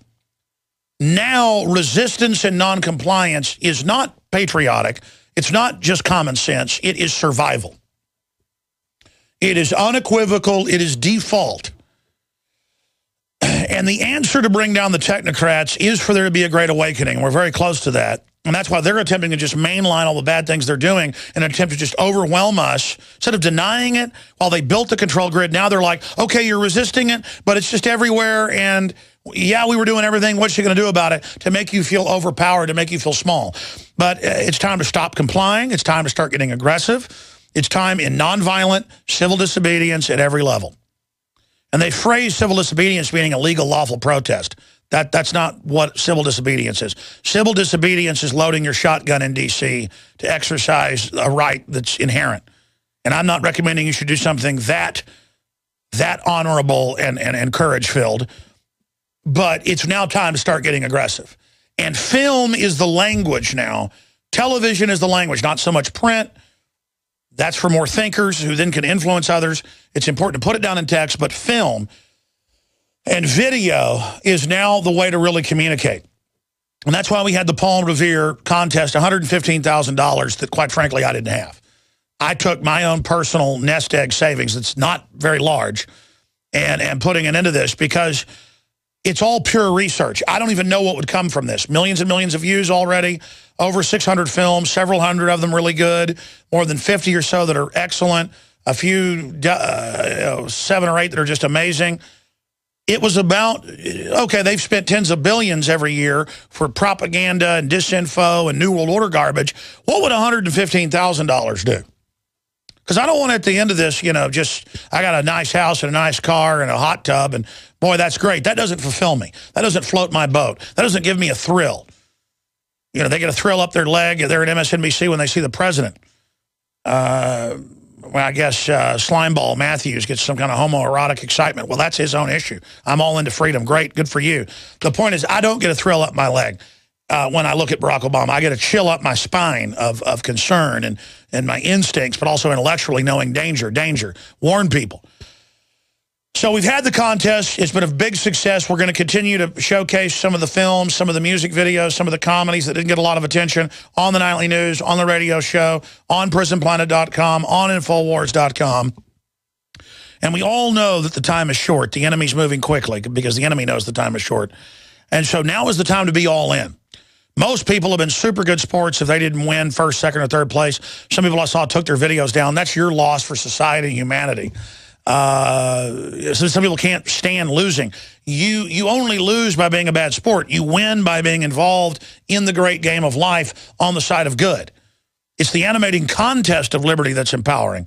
But you can see all of the different entries at Infowars.com/Paul. or just type in Paul Revere Film Contest into the search engine, into the NSA terminal. That's what your computer is an NSA terminal. It's not like the NSA spying on you. You're in an NSA-built terminal, DARPA terminal. I mean, that's just the whole thing. I'm sorry. I mean, DARPA and MIT said that 30 years ago. I mean, it's just so frustrating to read their own writings. People are like, is Alex right they're spying on me? Is the BPA meant to sterilize us? Yeah, it's all on record. And that's what's so frustrating, folks. You can differ on my final analysis or my solutions, but I don't have an intellect or words to describe to you the massive constellation of control freak craziness that's coming down on us. Because at its heart, DARPA has announced that they're going to create humans with a 47th chromosome. And they're going to make it the law, your baby's got to be screened under national health care to kill the embryo if they say it has a problem, like mental illness, like opposition to corruption is a mental illness. This is the brave new world. Huxley said that was the plan. And so I'm all in against this. Because let me tell you, these people running this are a bunch of sickos. It'd be bad enough if they were like, you know, an alien race or something that had some other plan for us. I wouldn't want our destiny taken control. These are the most degenerate, wanting, weirdos, selfish, crazed, just vicious people running things. And we've got to get control of the wheel of the ship here and put it back on a course of the North Star of common sense and common law and organic systems. Not what is being built. And the globalists are handing, they don't know how to interface all these AI computers to track everybody. So it's already automated. It's already autonomous, on record. The big Google defense brain, the big beast system in Belgium, they call it that, by the way, not the Bible thumpers. They're already, almost all the new drones are autonomous. I mean, these people have a death wish, and I don't have one. And so the winner is Michael Dorhmann, and he's a very interesting individual. I'm not going to go over his entire background. You can read about him at imdb.com. The Department of Homeland Security has been infiltrated at top levels by foreign globalists who are preparing to implode the global economy to consolidate the world's assets for themselves. They know the U.S. military, veterans, Christians, and gun owners, and pro-constitutionalists will not allow America to fall without a fight. So a purge of these citizens, that's, by the way, a public... This purge plan is public. They should all be arrested. Has been ordered and is underway. The DHS has begun to conduct psychological evaluations throughout the agency to determine who will be loyal to the purge agenda and to discharge those who will not. And it's written by Anonymous. Michael Dorhmann joins us. He's an actor and filmmaker, and he's been in a bunch of movies. He's also produced PG Westerns that are very popular. So he's an established grassroots guy. And it's people like Michael, and then those of us out there buying from alternative media films, visiting alternative media sites, voting with your dollars before they convert to a total crony insider economy that are going to save our civilization. But you've got to fight in the info war. You've got to become the leader. Whether it's a newsletter or handing out my magazine or spreading the word about the show or doing your own YouTube channel or making films, whatever your skill is, you better use it now. And just engage the enemy from so many different angles we defeat it. And people inside the system better understand none of you are coming back from this. This is a 100+ year eugenics plan that makes me a Christian, makes me know that they're spiritual forces, because there's no way they came up with this 100 years ago on their own. I mean, this whole thing's been planned. They discovered DNA to track people. They invented computers to racetrack. The IBM systems. I don't want to get off into a rant. The point here is folks, we're facing a devilish plan. And your churches have been taken over. I mean, it's just unbelievable how bad this is. And the good news is we're here to wake people up so they're aware of this. Even though this plan's pretty much going to play itself out, it is going to collapse in the end, folks. Common sense shows that. My Bible says that. My gut tells me that. But it is going to be front row seats to the science fiction movie like nothing you've ever seen. But you're going to be in it in the arena. And so the language of awakening is film. And we're going to go to him briefly here in a moment. And we're sending him $100,000 in the next few days. And I congratulate him on what he's doing. But let's play a clip from Purge. From Purge. Here it is. going to continue to purchase ammunition to keep it off the open market. This prevents these extremists from getting ammunition in their hands. Additionally, we've purchased 7,000 assault weapons. These weapons will be issued to newly formed FEMA Youth Corps brigades. It's apparent that the world has entered into a currency crisis and trade disputes that could actually lead to civil unrest and armed conflict.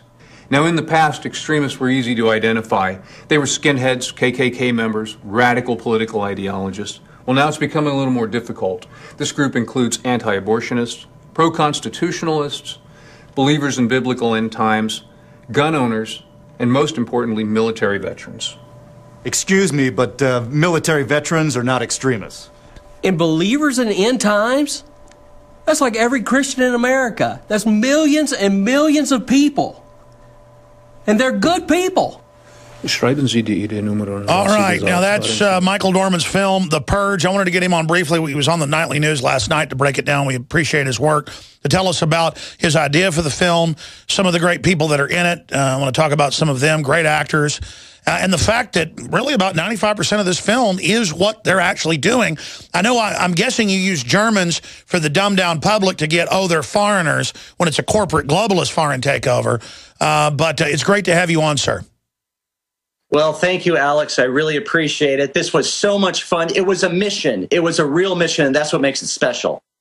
Absolutely. Well, I mean, tell us about how you made it and a little bit about the crew and where you think this country's going in general and what you think of what I just said about people like you out there, all of us. It's time for all of us to resist and just overwhelm and human wave attacks in the info war.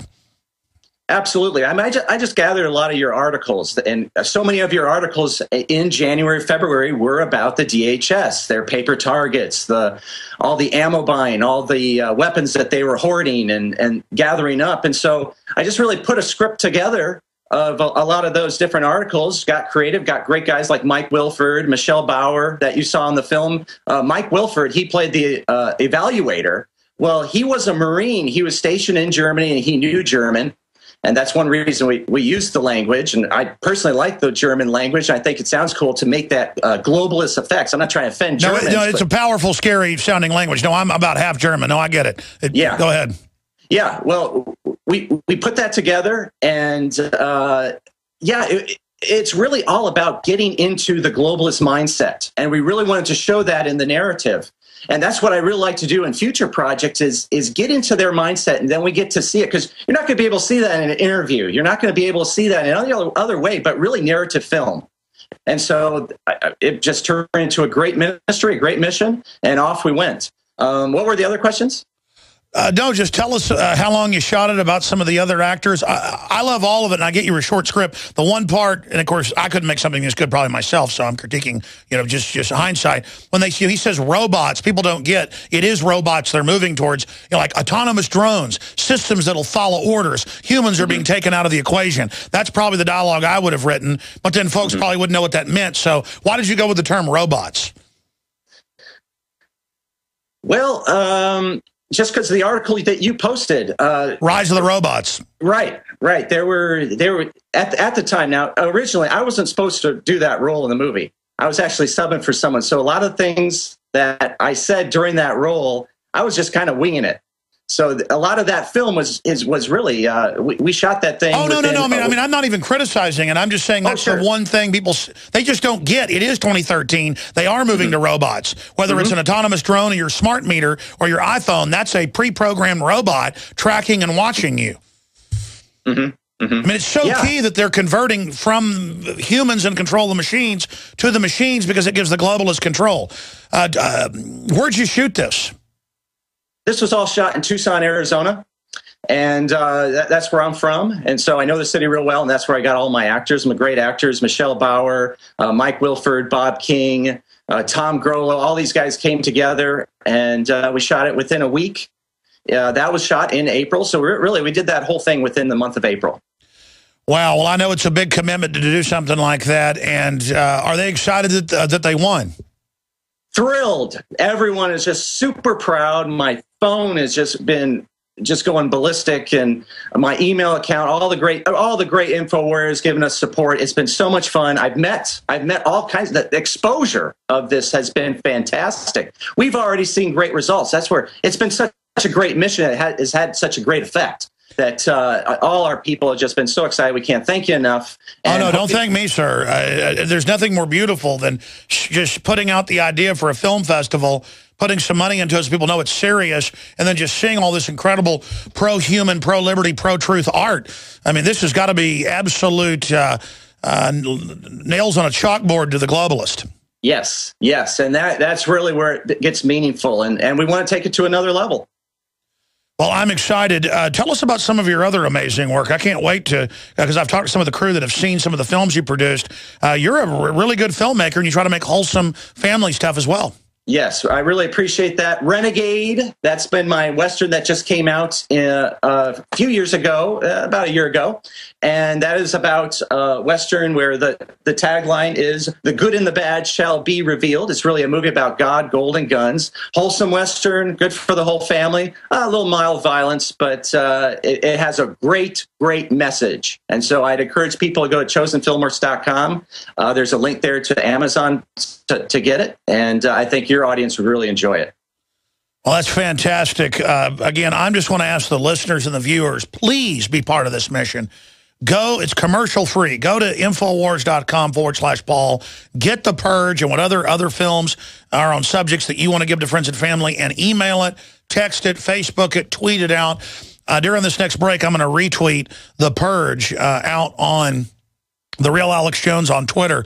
Please retweet it to everyone so that they understand that they really are doing all this. In closing, after I finish Obama Deception 2, I do want to talk to you. I want to try to produce 4 films a year, depending on how much money we're able to bring in, to try to put them out and have them pay for themselves, and then develop a system to put them in theaters. I know how to do it, but that costs millions to even do, a moderate rollout that would really have a big effect, but we don't have that, so we're going to try to build towards that. So I want to talk to you soon about ideas you guys have to collaborate with us. But in the minute we've got left, sir, anything else you'd like to add? Well, I'd just like to encourage all the info warriors and to get involved. And even though you might be disappointed about something, you didn't win, you didn't get as far as you'd like to, just keep going. I've been in film festivals. I was in the reporter contest, and I didn't make it past the first round. So you just got to keep going. It's like Og Mandino says, "I will be the raindrop which washes away the mountain, the ant that devours the tiger, the star which brightens the earth, the slave that builds the pyramid." One small step at a time, and you'll do great things. And that's defeating globalism, too. It's not going to be won over in a day or so. You just got to keep going. From childish swipes, the oak will eventually tumble. You just got to keep going, be persistent, and you will succeed. Absolutely, and that's what this is all about. I mean, I don't have that much talent, but in 18 years, yes, you do. I have savaged the globalists with the help of people like you and our listeners that are the info war. Our listeners supporting us, spreading the word, giving us info. We are all one family against this evil, and the good will be revealed, the wicked will be revealed, and the wicked will fall, because sooner or later God is going to cut them down. I tell you, good job on The Purge, sir. Michael Dorhmann, God bless you. We'll be back with more news. There may be... James Delingpole is going to pop in for about 30, 40 minutes with us on the latest on the Enviro movement funded by the big oil companies. Oh, you heard the oil companies were fighting the environmental movement. No, things are not as they seem. Look a bit closer, and then still closer, and then you may begin to understand. By the way, it is with InfoWarsStore.com that I fund things like this film festival, and I'm just trying everything. Magazines, Twitter, Facebook, films, nightly news. I'm just doing whatever I can, and I want to thank all of you out there. You know who you are that have helped InfoWars.com and Prisonplanet.com. Listeners, media folks, everybody. I know there are a lot of good people in the system as well, and I mean, this New World Order gets closer and closer. We're now figuring out it is really bad news. It's, I was going to plug some sponsors here, but I had a dream last night. I woke up at about 4 a.m. So happy, and then I realized it was just a dream. And then I went in and looked at my children in bed asleep, and thought about how someday their lives would have just been a dream. To have children is to kill your children. I mean, they're going to live and then they're going to die, but they're going to live on through their children. It is only the death of humanity and your genetic line that is true death. And the globalists are doing that with all the genetic engineering and the rest of it. And it's abominable, and the fruit is horrible. It's just terrible.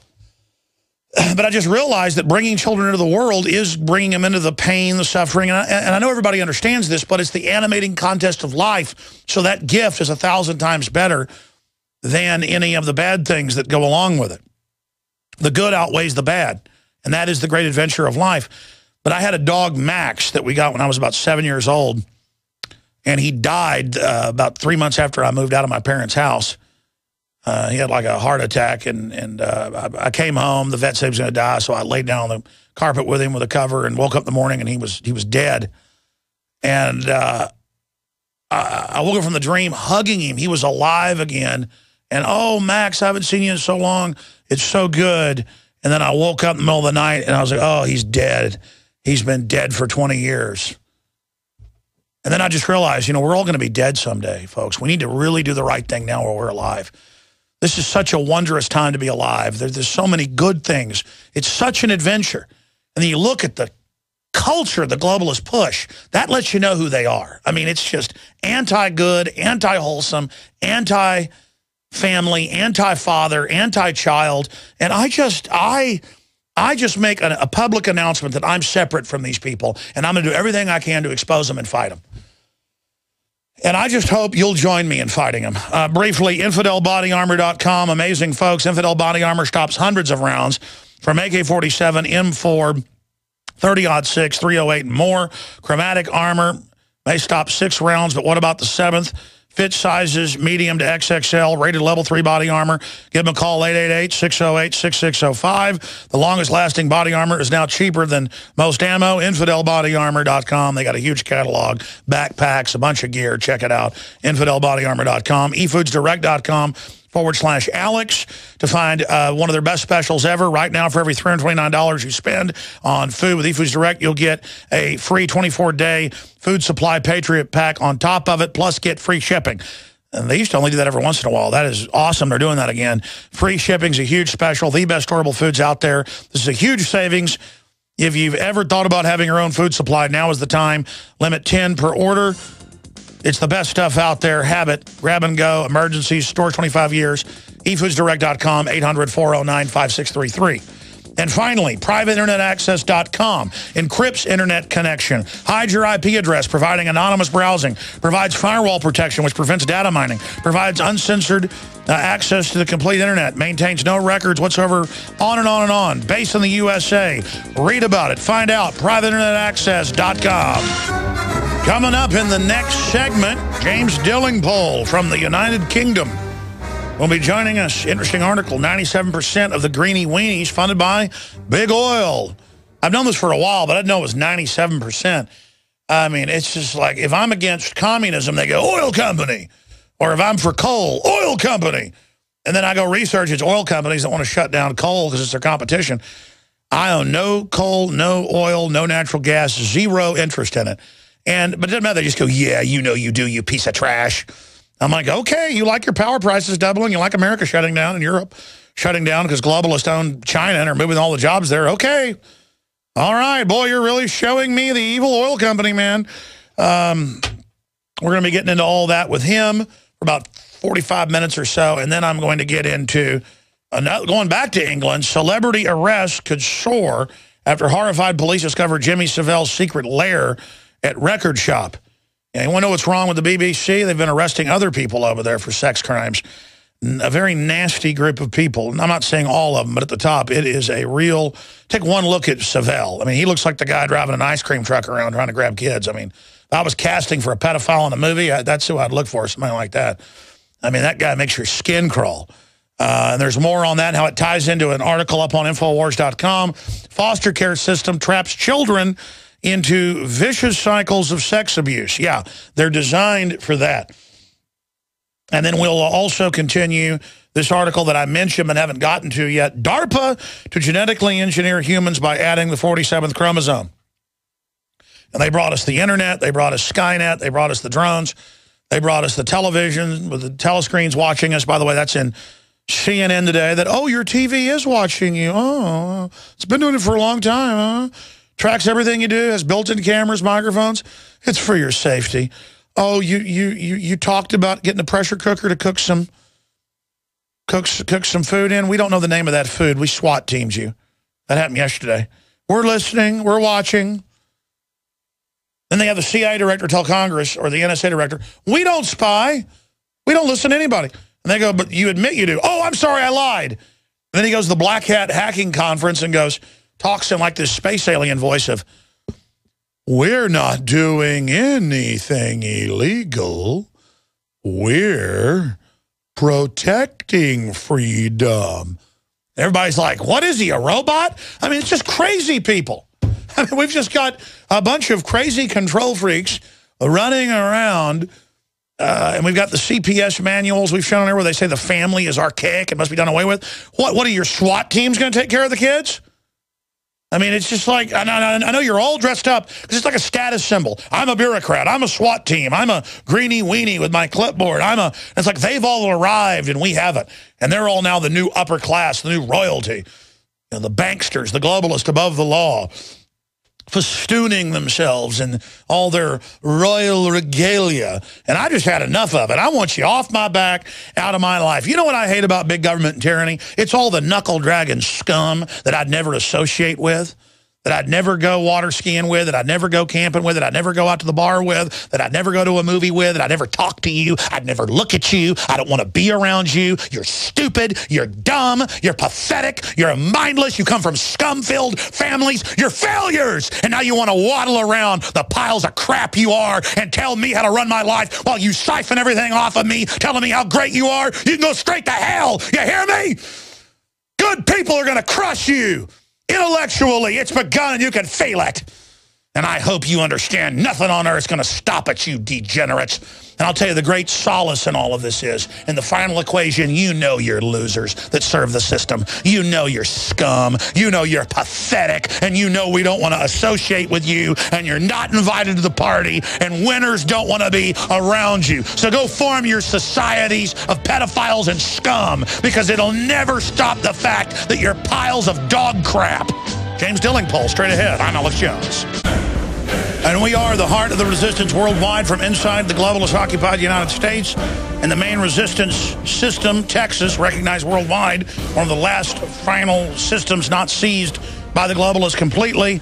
We broadcast to everyone with salutations of liberty and freedom from the former United States. I am in FEMA Region 6. Unbelievable, under obvious globalist surveillance here in the technocratic state that we call the New World Order. I wanted to get James Delingpole on last week when I saw his article.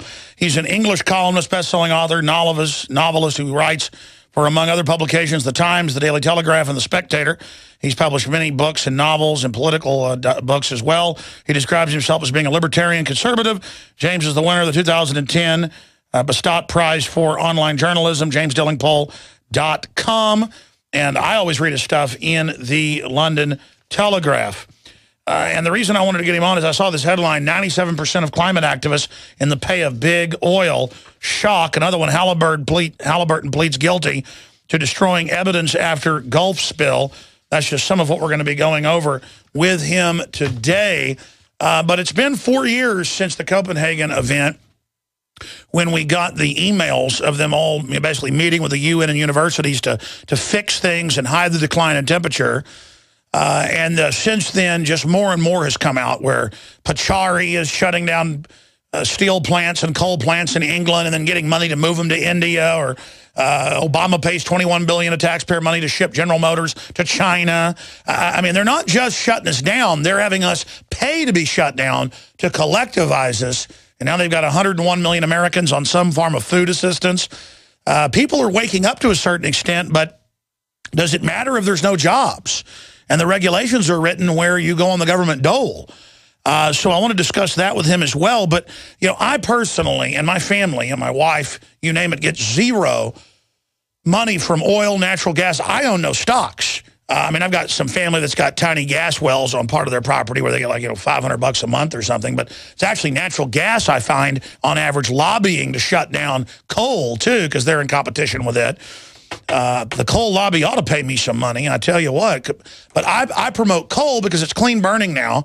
All that comes out is water and carbon dioxide. So they listed carbon dioxide as toxic. But China has no controls and builds 3 new ones a week, while we have more than 3 shut down a week. And our power prices go up and up and up. They've shut down 3 of the Austin-owned power plants in the last 5 years, and they're shutting the final one down. And they admit in the paper our power prices have doubled in 5 years. Doubled. And, I mean, you talk about hurting poor people. It's like Obama with Obamacare raising payroll tax. I mean, this is devastating stuff. And just watching America be turned off is painful to me. It's very, very, very, very painful to see this happening. And so I wanted to get James Delingpole on about that, because their only response of the fake environmentalists to ignore all the serious issues like overfishing, open-air genetic engineering, things I have a real problem with when they're not done properly, is you work for big oil. And they just say it as a mantra. And then every time I turn around, it's BP. It's Dutch Roll Shell, it's ExxonMobil, it's Texaco, it's Valero, it's funding it, underwriting it. And I learned they're shutting down coal, they're shutting down all their competition. They don't want new refineries built. They own all the, this has come out in the Associated Press. They didn't just hijack it. It's like, well, of course they're trying to fund us to control us. No. They made the modern environmental movement. And Delingpole's done some major research on this, and it just shows what an incredible double cross this is, and how the big oil companies try to use environmental laws to shut down the smaller wildcats too. So it's really amazing. James, thank you for coming on with us to talk about this, and I want to, in general, get into other things that are happening in the collectivization and how we try to turn that around and where you think Obama's going. But first off, let's get into your article, 97% of climate activists in the pay of big oil, and explain how this works from your research perspective. Well, Alex, I think we take with a pinch of salt that figure, 97%. I was using it to mock this claim, which you must have seen widely relayed on the internet and constantly put out by the warmists, that apparently that big oil funds 97% of people saying it. And yeah, but the environmentalists are always telling us that 97% of climate scientists believe in man-made global warming, and when you look at the number of scientists who actually believe this stuff, it doesn't stack up. It's basically the result of rigged surveys. The first one, it's a small amount of UN insiders. Well, exactly. You look at the figures and you realize that it's something like about 75 climate scientists said, yes, I think that man-made carbon dioxide is contributing to climate change. Well, almost everyone thinks that. It means absolutely nothing. Of course, it's possible that CO2 contributes to climate change. But sure. I mean, I understand it's tongue-in-cheek in your article, but you actually link to where most of them are funded by big oil, though. It's certainly true that the oil industry's record in the war against environmentalist nonsense has not been good. You mentioned the BP oil spill. I mean, let's deal with that one now. Why did the BP oil spill happen? It's because in the 90s, BP decided that it would greenwash its image. It would rebrand itself as something called Beyond Petroleum, and it would start pushing for renewables, and it would start investing heavily in the solar industry and get away from this dirty oil which was killing the planet, and it would be green and caring and nurturing. Well, the fact is that once you stop, once you give up on your core business and start going down this crazy environmentalist route, certain problems arise. And one of the things that BP did was it cut back on its core business. It cut back on health and safety. Over a period of 5 years, it had 3 major accidents, culminating in the BP oil spill. Why did this happen? Because it was pretending to be a green company. It should have stuck to its business and acknowledged that it should stick to what it's good at, which is drilling for oil. And there are countless examples of this from across the energy sector. I mean, the article you quoted was about a guy called Dana Nuccitelli.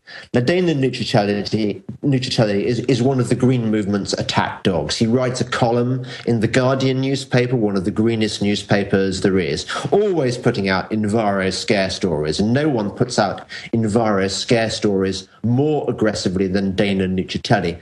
Anyway, what this guy has been keeping very, very quiet is the fact that he works for, guess what? An oil company, a company called Tetra Tech, which is heavily involved in mining and oil exploration. Now, strangely, he didn't think to mention this. Well, look at Al Gore and Occidental and all that. I mean, it's incredible.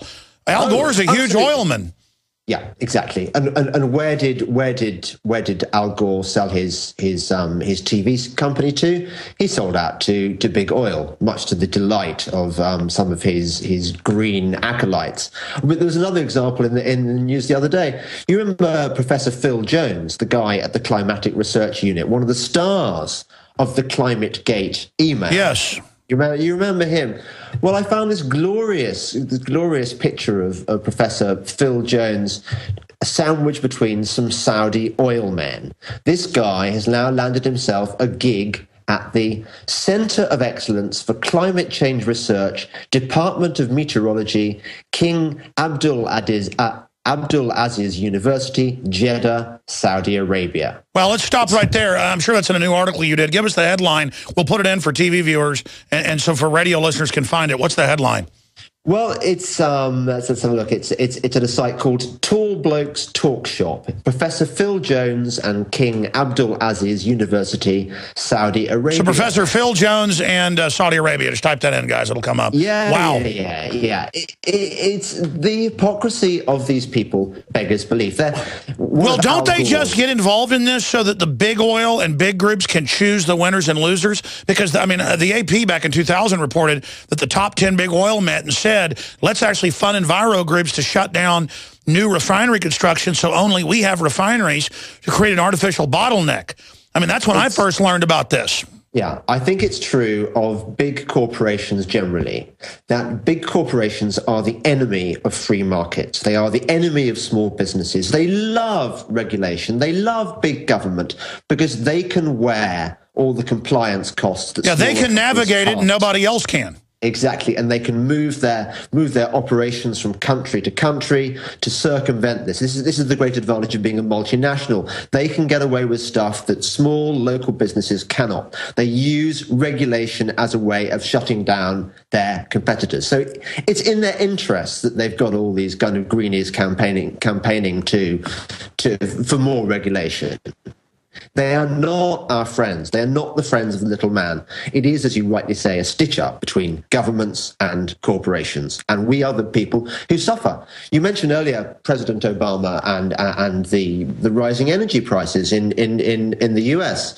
Now, you remember a few years ago, President Obama gave an infamous speech where he talked about how energy prices would necessarily skyrocket. Just look up Obama skyrocket. And he said, if you try to build a coal plant, we will bankrupt you. Yeah, he wants energy to get more expensive because of this greeny mission, the idea that energy is somehow bad for us, that we shouldn't use aircon, we shouldn't use refrigerators. Well, that's like telling the Africans they can't have it. Yeah, exactly. So, and also the energy industry generally, you have, for example, Gazprom in Russia. Gazprom, the biggest natural gas producer in Russia, is busy funding the anti-fracking industry because they see it as a rival. Then you've got... Exactly. Stay there. Let's talk about that. Absolutely. I've learned that big oil's funding the anti-fracking movement, and I'm not for some fracking. Some people do it wrong. But the point is they're hyping it to shut down wildcats. On this August 2nd, 2013, Friday worldwide broadcast, I'll be back this Sunday live, 4 to 6 p.m. Central Standard Time with a Sunday transmission. And back tonight with InfoWars Nightly News, 7 o'clock. For everybody at InfoWarsNews.com or PrisonPlanet.tv. James Delingpole, syndicated columnist, writes for London Telegraph, and, of course, best-selling author, joins us.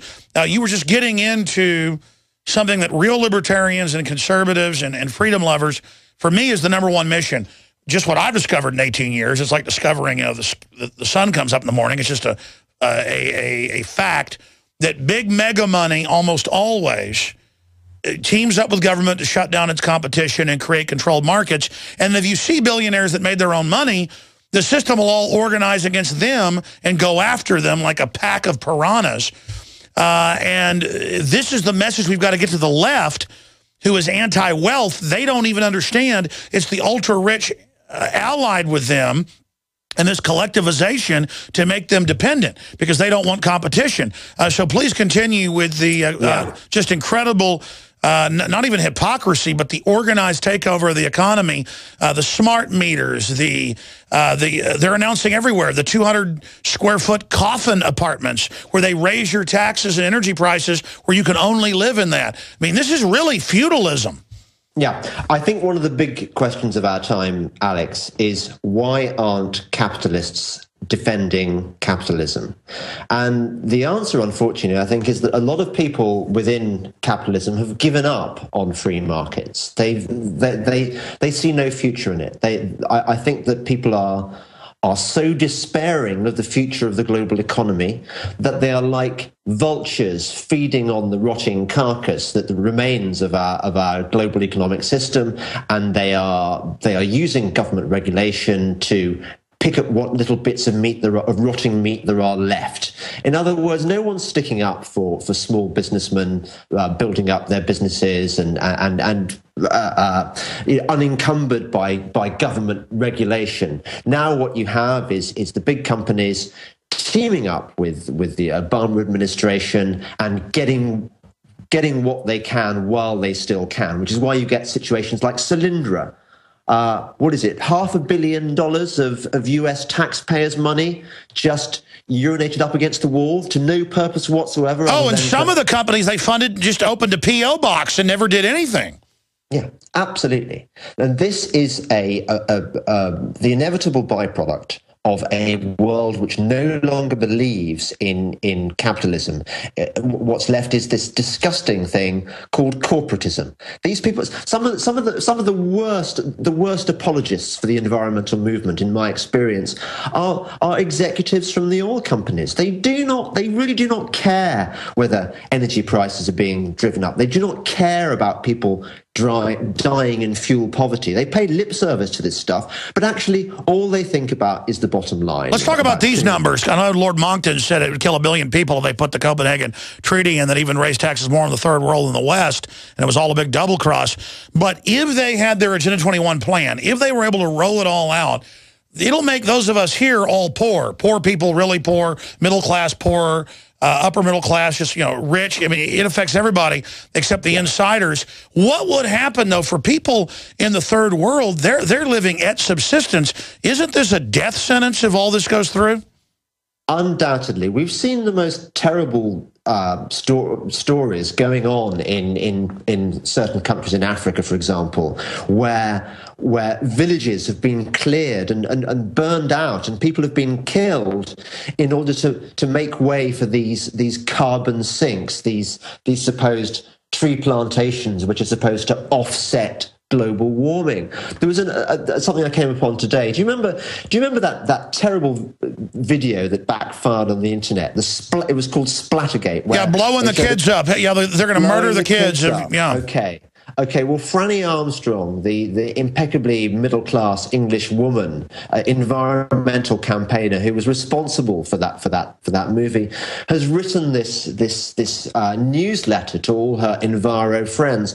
And at the end, she says, "Should we stockpile cyanide? You think I'm exaggerating, but a close friend of mine who has 4 children said she plans to kill herself and them when it comes to it." These environmentalists are dangerous. They are talking nonsense on the basis of junk science. They are trying to scare us rigid into taking this concerted global action to what ultimately will result in the destruction of the capitalist system. James, stay there. We got to come back. This is breaking. For those that don't know, they showed students who wouldn't accept carbon taxes blown up by their teacher, hailed by the UK government, and now the head of this is saying stockpile cyanide like Joseph Goebbels to kill your children. That's what Joseph Goebbels did. I'm telling you, folks, this is a death cult of loonies. We're on the march. The Empire's on the run. Show you a short clip of Splattergate here for TV viewers. Radio listeners may remember a few years ago. These are TV ads that ran before movies in England and on the internet showing school children blown up and murdered. This was shown to children if they didn't accept carbon taxes. Do we have that clip ready? Let's go ahead and play a clip of Splattergate here. No pressure at all, but it'd be great to get a sense of how many of you might do this. Just a rough percentage. That's fantastic. And those not? Philip and Tracy. That's fine, that's absolutely fine. They don't accept carbon taxes. She hits the button and kills them. Thank you so much for today, and I will see you all tomorrow. Oh, just before you go, I just need to press the power trip. This little button here. Now, they murder them. Please remember to read chapters 5 and then it shows them murdering football players, and business people. Except for Philip and Tracy. It goes on and on. Right, just want to check on that 1010 thing. Yeah, who's going to go along with the environmental carbon taxes? And those that say no, they kill them. Now, they've called in the Guardian for environmental fascism. They call it that. And it's time to have rationing, of course, for themselves, kind of like the socialists in France, over 100% taxes for the general public this last year to bankrupt people, but they're all exempt. That's a big scandal. But nobody got in trouble. They have the troops, they have the guns. And Delingpole just sent me the article that one of his friends sent him from her internal Kickstarter program of the lady that was behind that video and that program with 1010, talking about reportedly cyanide. So I want you to read from that because Dr. Eric Pianka at UT broke down crying at the Texas Academy of Sciences. He's gotten national awards and international awards in Europe. In fact, I think Prince Philip has been at one of his events. No, it was Prince Charles. And he projected a PowerPoint of skulls, a photo actually of the Khmer Rouge. And the FBI even went and talked to him. He's there with the biology department at UT at the time. And he said it's sad, but he and his family are ready to die. Soon the airborne Ebola will be released. And then I had his graduate students send me threatening emails, and I would check their name and find them working at bioweapon labs in white coats, you know, graduating a decade ago. So I found the exception is someone in the biology department nowadays that doesn't say kill all humans, or 90% like Pianka. And so we have her in her own little email attributed to her saying we need to have cyanide ready on hand for our children. Please read from it for folks. Yeah, okay. She writes to her fans. She says, "You've probably heard the appalling news that for the first time in human history, the concentration of carbon dioxide in the atmosphere has just passed 400 parts per million, which means that we are heading for an even worse scenario than the one we depicted in The Age of Stupid." That was a film she made, another Enviro scare movie she made earlier on. And she says, "So what the hell are we all going to do now? Should we pile pressure onto the UN in the hope that they defy all expectations and finally make the international agreement needed to slash global emissions? Should we start a national strike, bringing the country to a standstill until the government goes onto a war footing on climate change? Should we all go into survivalist mode, buying up guns and fortifying our homes?" It sounds extreme, but it's not a coincidence that people working on climate change are buying pieces of land far away from centres of population to move their families. And on she goes like this. And then she mentions this friend of hers, she says, "Should we stockpile cyanide? You think I'm exaggerating, but a close friend of mine who has 4 children said she plans to kill herself and them when it comes to it, in a Goebbels style." Isn't it great? Simply amazing. And we're going to show a text document of that newsletter on screen. This is really like a Hail Bop cult. And meanwhile, they're not worried about any of the real issues that are going on because I'm concerned about nuclear weapons proliferation. Some of the GMO stuff's a real problem. But, I mean, we've got to tax carbon dioxide. But then the obvious lie, even NASA and all the scientists that have done ice core, mud core, they all know that carbon dioxide we're in a carbon dioxide low range. I've seen reports that it's been over 100 times higher before.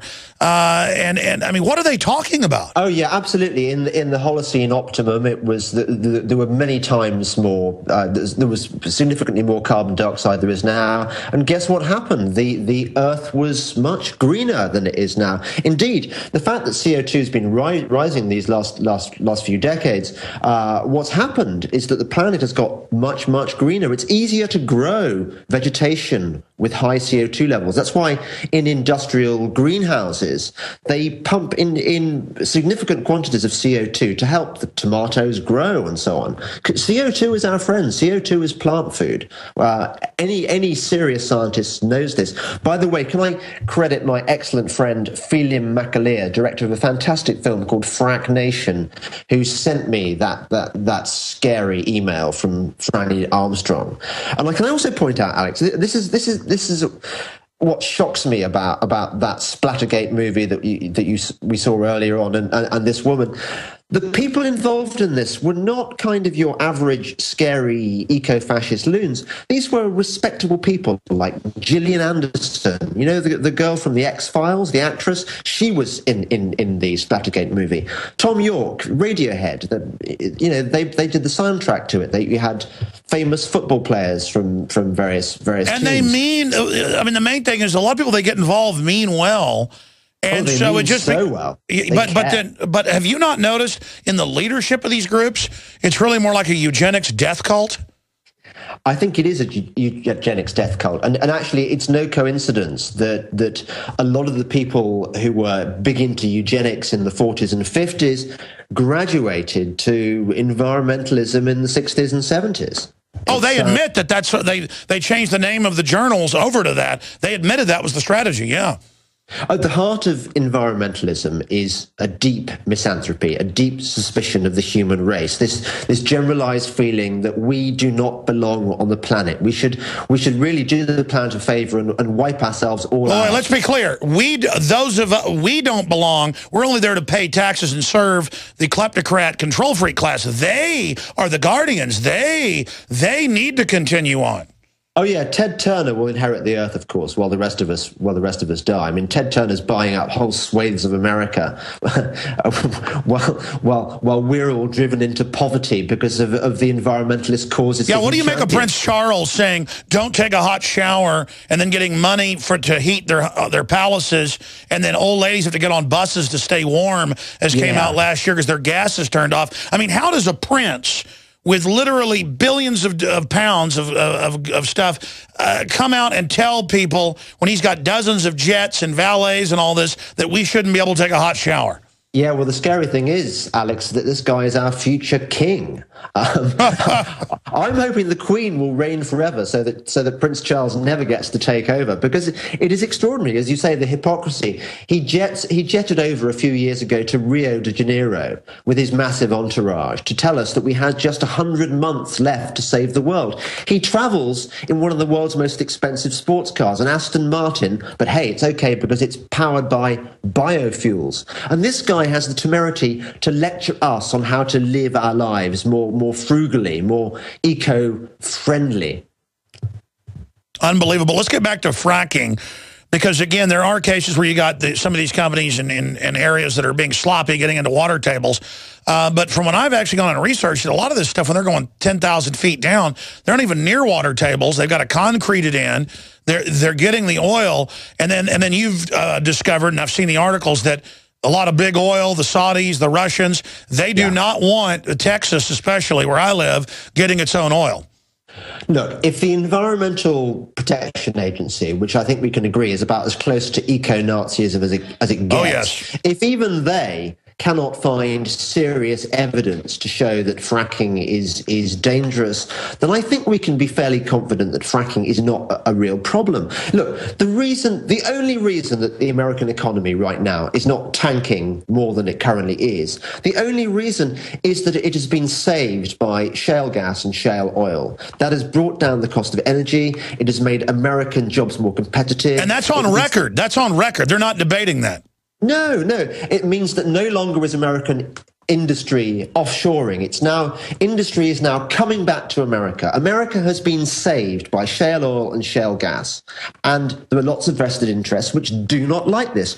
Everything from the green movement campaigning for more useless renewable energy like ugly, landscape destroying, sleep disturbing, health ruining wind farms. Well, hold on. Before your cat leaves, I see it in the background behind you there. It's about to jump off. Before your cat leaves, the fake PETA people and the rest of it are actually a bunch of eugenicists, and I know because I've had family that actually worked and got into the upper sanctum before they got deprogrammed and woke up and got out of it.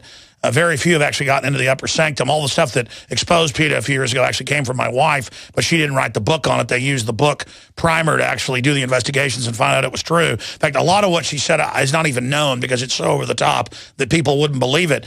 But they are really the animal liberation front, basically. And it's not even about animals. It's about, again, letting governments say they have a vote because they vote for the animals. But then they say you shouldn't be allowed to have a cat or a dog, and they're going to have to be gotten rid of, and that it should be outlawed for you to have a domesticated animal. So that also ties into feeding animals. Your own animal is bad. You're going to have to give up your cat. What's its name, James? It's called Runty. Oh, my gosh. I can tell that cat likes you. Well, what, you put it out for the interview, or it would be on the keyboard right now? I'm trying to get in with the animal freaks. You know, maybe they won't come around and kill me when they see that I've got a pet that I care about. But actually, a lot of the environmentalists are saying they're going to get rid of domesticated animals. Well, I suppose you've got sort of various factions: the pro-pet faction and the anti-pet faction. Maybe they'll slug it out and kill each other. Well, that's a nice. That was a nice cat. Looks pretty friendly. Hello. Shall I let him in? Absolutely. Let's talk to this Al-Qaeda sympathizer. Oh, my goodness. I like cats, but my wife, we got 4 dogs. And when I first met her, she had 2 cats, and they got old and died. But I said, look, no more animals. So I'm like holding the line at a bunch of fish and lizards my kids have, and 4 dogs. And snakes. I like snakes as well. Of course, they don't want global warming. They're hoping for an ice age, the snakes. Yeah. Well, I tell you, it is simply insane. Well, listen, I appreciate you coming on and all the points you've made. We've been talking now for about 5-6 years. In closing, obviously, everywhere I talk to people on the street and I see worldwide, people are waking up that this is really just a power grab and a new priesthood that wants us to have to pay indulgences to them. But even though we're waking people up and winning the statistical battle in the polls, they've already taken over the governments and are just moving forward. A, do you agree with that? And then B, how do we deal with that then? Well, I think the 2 things we've got in our favor are talk radio shows like yours and the internet. It's the truth is on our side, and that's the glorious thing. No longer can these people close down the argument by hiding behind their bastions of authority. We can. I mean, why did ClimateGate happen? ClimateGate happened because of the internet. Otherwise, these institutions would have kept all this information to themselves. They'd have said, "Oh no, it's a breach of protocol. We can't release the information." Now the information is out there for those who want to find it, and there is a hunger. People, I think libertarianism is actually a very powerful movement. I think it's growing all the time, thanks to shows like yours, thanks to stuff that I write on the internet. I think together we can beat these bastards, Alex. Can I mention one more thing? Sure. I have there's another website I write for called bogpaper.com, bogpaper.com, and that includes some of my more out there libertarian stuff. We're fighting back. We're not going to let these people crush us, because they are evil and we are the keepers of truth, and we believe in freedom, and freedom is a cause worth fighting for and dying for. Well, absolutely. And when you break in politically into what these people really think, you're like, wow, we've heard of these people before in history. And the Hitler analogy is overused, but he was a socialist, eugenicist, enviro nut. I think. Well, we don't have to use Hitler. We can talk about ourselves as we are like the Greek states against the Persians at Salamis. You know, the world's fate hung in the balance then. But who won Salamis? It was the freedom fighters, the Greeks. It wasn't the Persian tyrants. Absolutely. Absolutely. I just think we have to realize these are not liberals. I mean, I consider myself to be a classical Thomas Jefferson-style liberal. Yeah. And these people are the opposite of that, and I'm sick of them stealing the label liberal. They are not liberal. They are authoritarian control freaks. But there's always been that divide between the Puritan control freaks and the freedom lovers. And, well, let's just hope the good guys win. All right, James Delingpole, great to talk to you. We'll talk to you again soon. Thanks, Alex. Bye-bye. All right, there he goes, along with his carbon-emitting cat. That cat has flatulence, and it eats food. It eats meat, which is bad for the earth. So I call for his cat to be executed, along with the Hitler dog. And by the way, I meant to tell Delingpole, no kidding, they're banning paper bags. You can't say the word brown paper bag day in Seattle, or you're a racist, or the word citizen. By the way, I played that in the first hour. That article's up on Infowars.com. I am not joking. I mean, this is the out of control stuff that we're talking about here. Briefly, I wanted to, well, when we come back in the next segment, I will refocus and get to the news. There's a bunch of big breaking news that is up on Infowars.com that I want to get to when we come back. But just very, very briefly, please remember that we have the new August magazine out that's talking about political correctness and brainwashing and the race war they're trying to start. Very powerful. That's just the cover. A bunch of other issues are covered in the August issue. You can get a 12-month subscription. It's a great gift subscription to give friends and family. 12 big color magazines coming to them. If that won't wake them up, really nothing will. Give it to your police department. Give it to your local library. We sell them at cost because it's an outreach. You can also buy them in bulk at cost. I printed 30,000 extra of the July issue that has 10 free bumper stickers in it. So get that while supplies last as well at InfoWarsStore.com. And please don't forget, it's the water that the globalists are adding all the crud to carry out their eugenics operations. And it's the water regardless that's so toxic, whether you think it's fracking or the Easter Bunny. The point is you need to get a ProPure, the best gravity-fed filter out there. 10% off with promo code WATER. One place, InfoWarsStore.com. That's InfoWarsStore.com. And don't forget, there's not just the nightly news, ladies and gentlemen, and the radio show. There is the Sunday radio show, 4 to 6 p.m. I'll be live, as I am most Sundays, 4 to 6 p.m. It's always there. Sometimes the best of it. Last month and a half or so I've been live. So Prisonplanet.tv as well tonight with the nightly news, 7 o'clock Central. 1 membership is 11 membership. Oh, that's perfect music to bring in this article that's up on Infowars.com. Gun company displays largest caliber rifle ever created with bullets that cost up to $40 each. It is a .905 caliber. You'll need 2 things, muscle and cash. And it says that each round costs $40. Well, if we make it a popular gun, it won't cost that anymore. But let me give folks some of the other headlines up on Infowars.com. Watchdog group sues for details of Obama's luxury holidays. The guy that says you shouldn't be able to have a hot shower or air conditioner. News editor fired for headline critical of Obama. That's right, you don't do that in the new Soviet states of freedom. Small-town police are tooling up with elite military hardware. Foster care system traps children into vicious cycle of sex abuse. War, murder, rape, blame climate change. Kurt Nimmo article. Arkansas arms teachers in schools. Hiding and locking the doors is not a plan. Wow, some common sense out of a public school. I must have died and gone to America. Celebrities as symbols, a great John Rappaport article, and how the NSA manipulates language to mislead the public. That's just some of the news up on Infowars.com and Prisonplanet.com. And after the show today, we're going to post another article dealing with a group of veterans that overthrew a corrupt government in just the last 60 years in America that nobody ever really talks about or hears about. We're going to be posting some key information on that very soon to Infowars.com. and Prisonplanet.com. I did a lot of open phones this week. I did today on the Friday show. I will open the phones up Sunday, 4 to 6 p.m. Central. And I didn't get to some of the news I wanted to cover, like, you know why I didn't cover this yesterday today? Subconsciously, I just don't want to cover it. A secret room with all the list of the hundreds of children supplied to world leaders and tortured and dead bodies they were having sex with. I can't make this up. That's the Mirror and Telegraph. They're all reporting it. Celebrity arrest could soar after horrified police discovered Jimmy Savelle's secret lair at record shop. Top BBC guy, best friends with Prince Charles.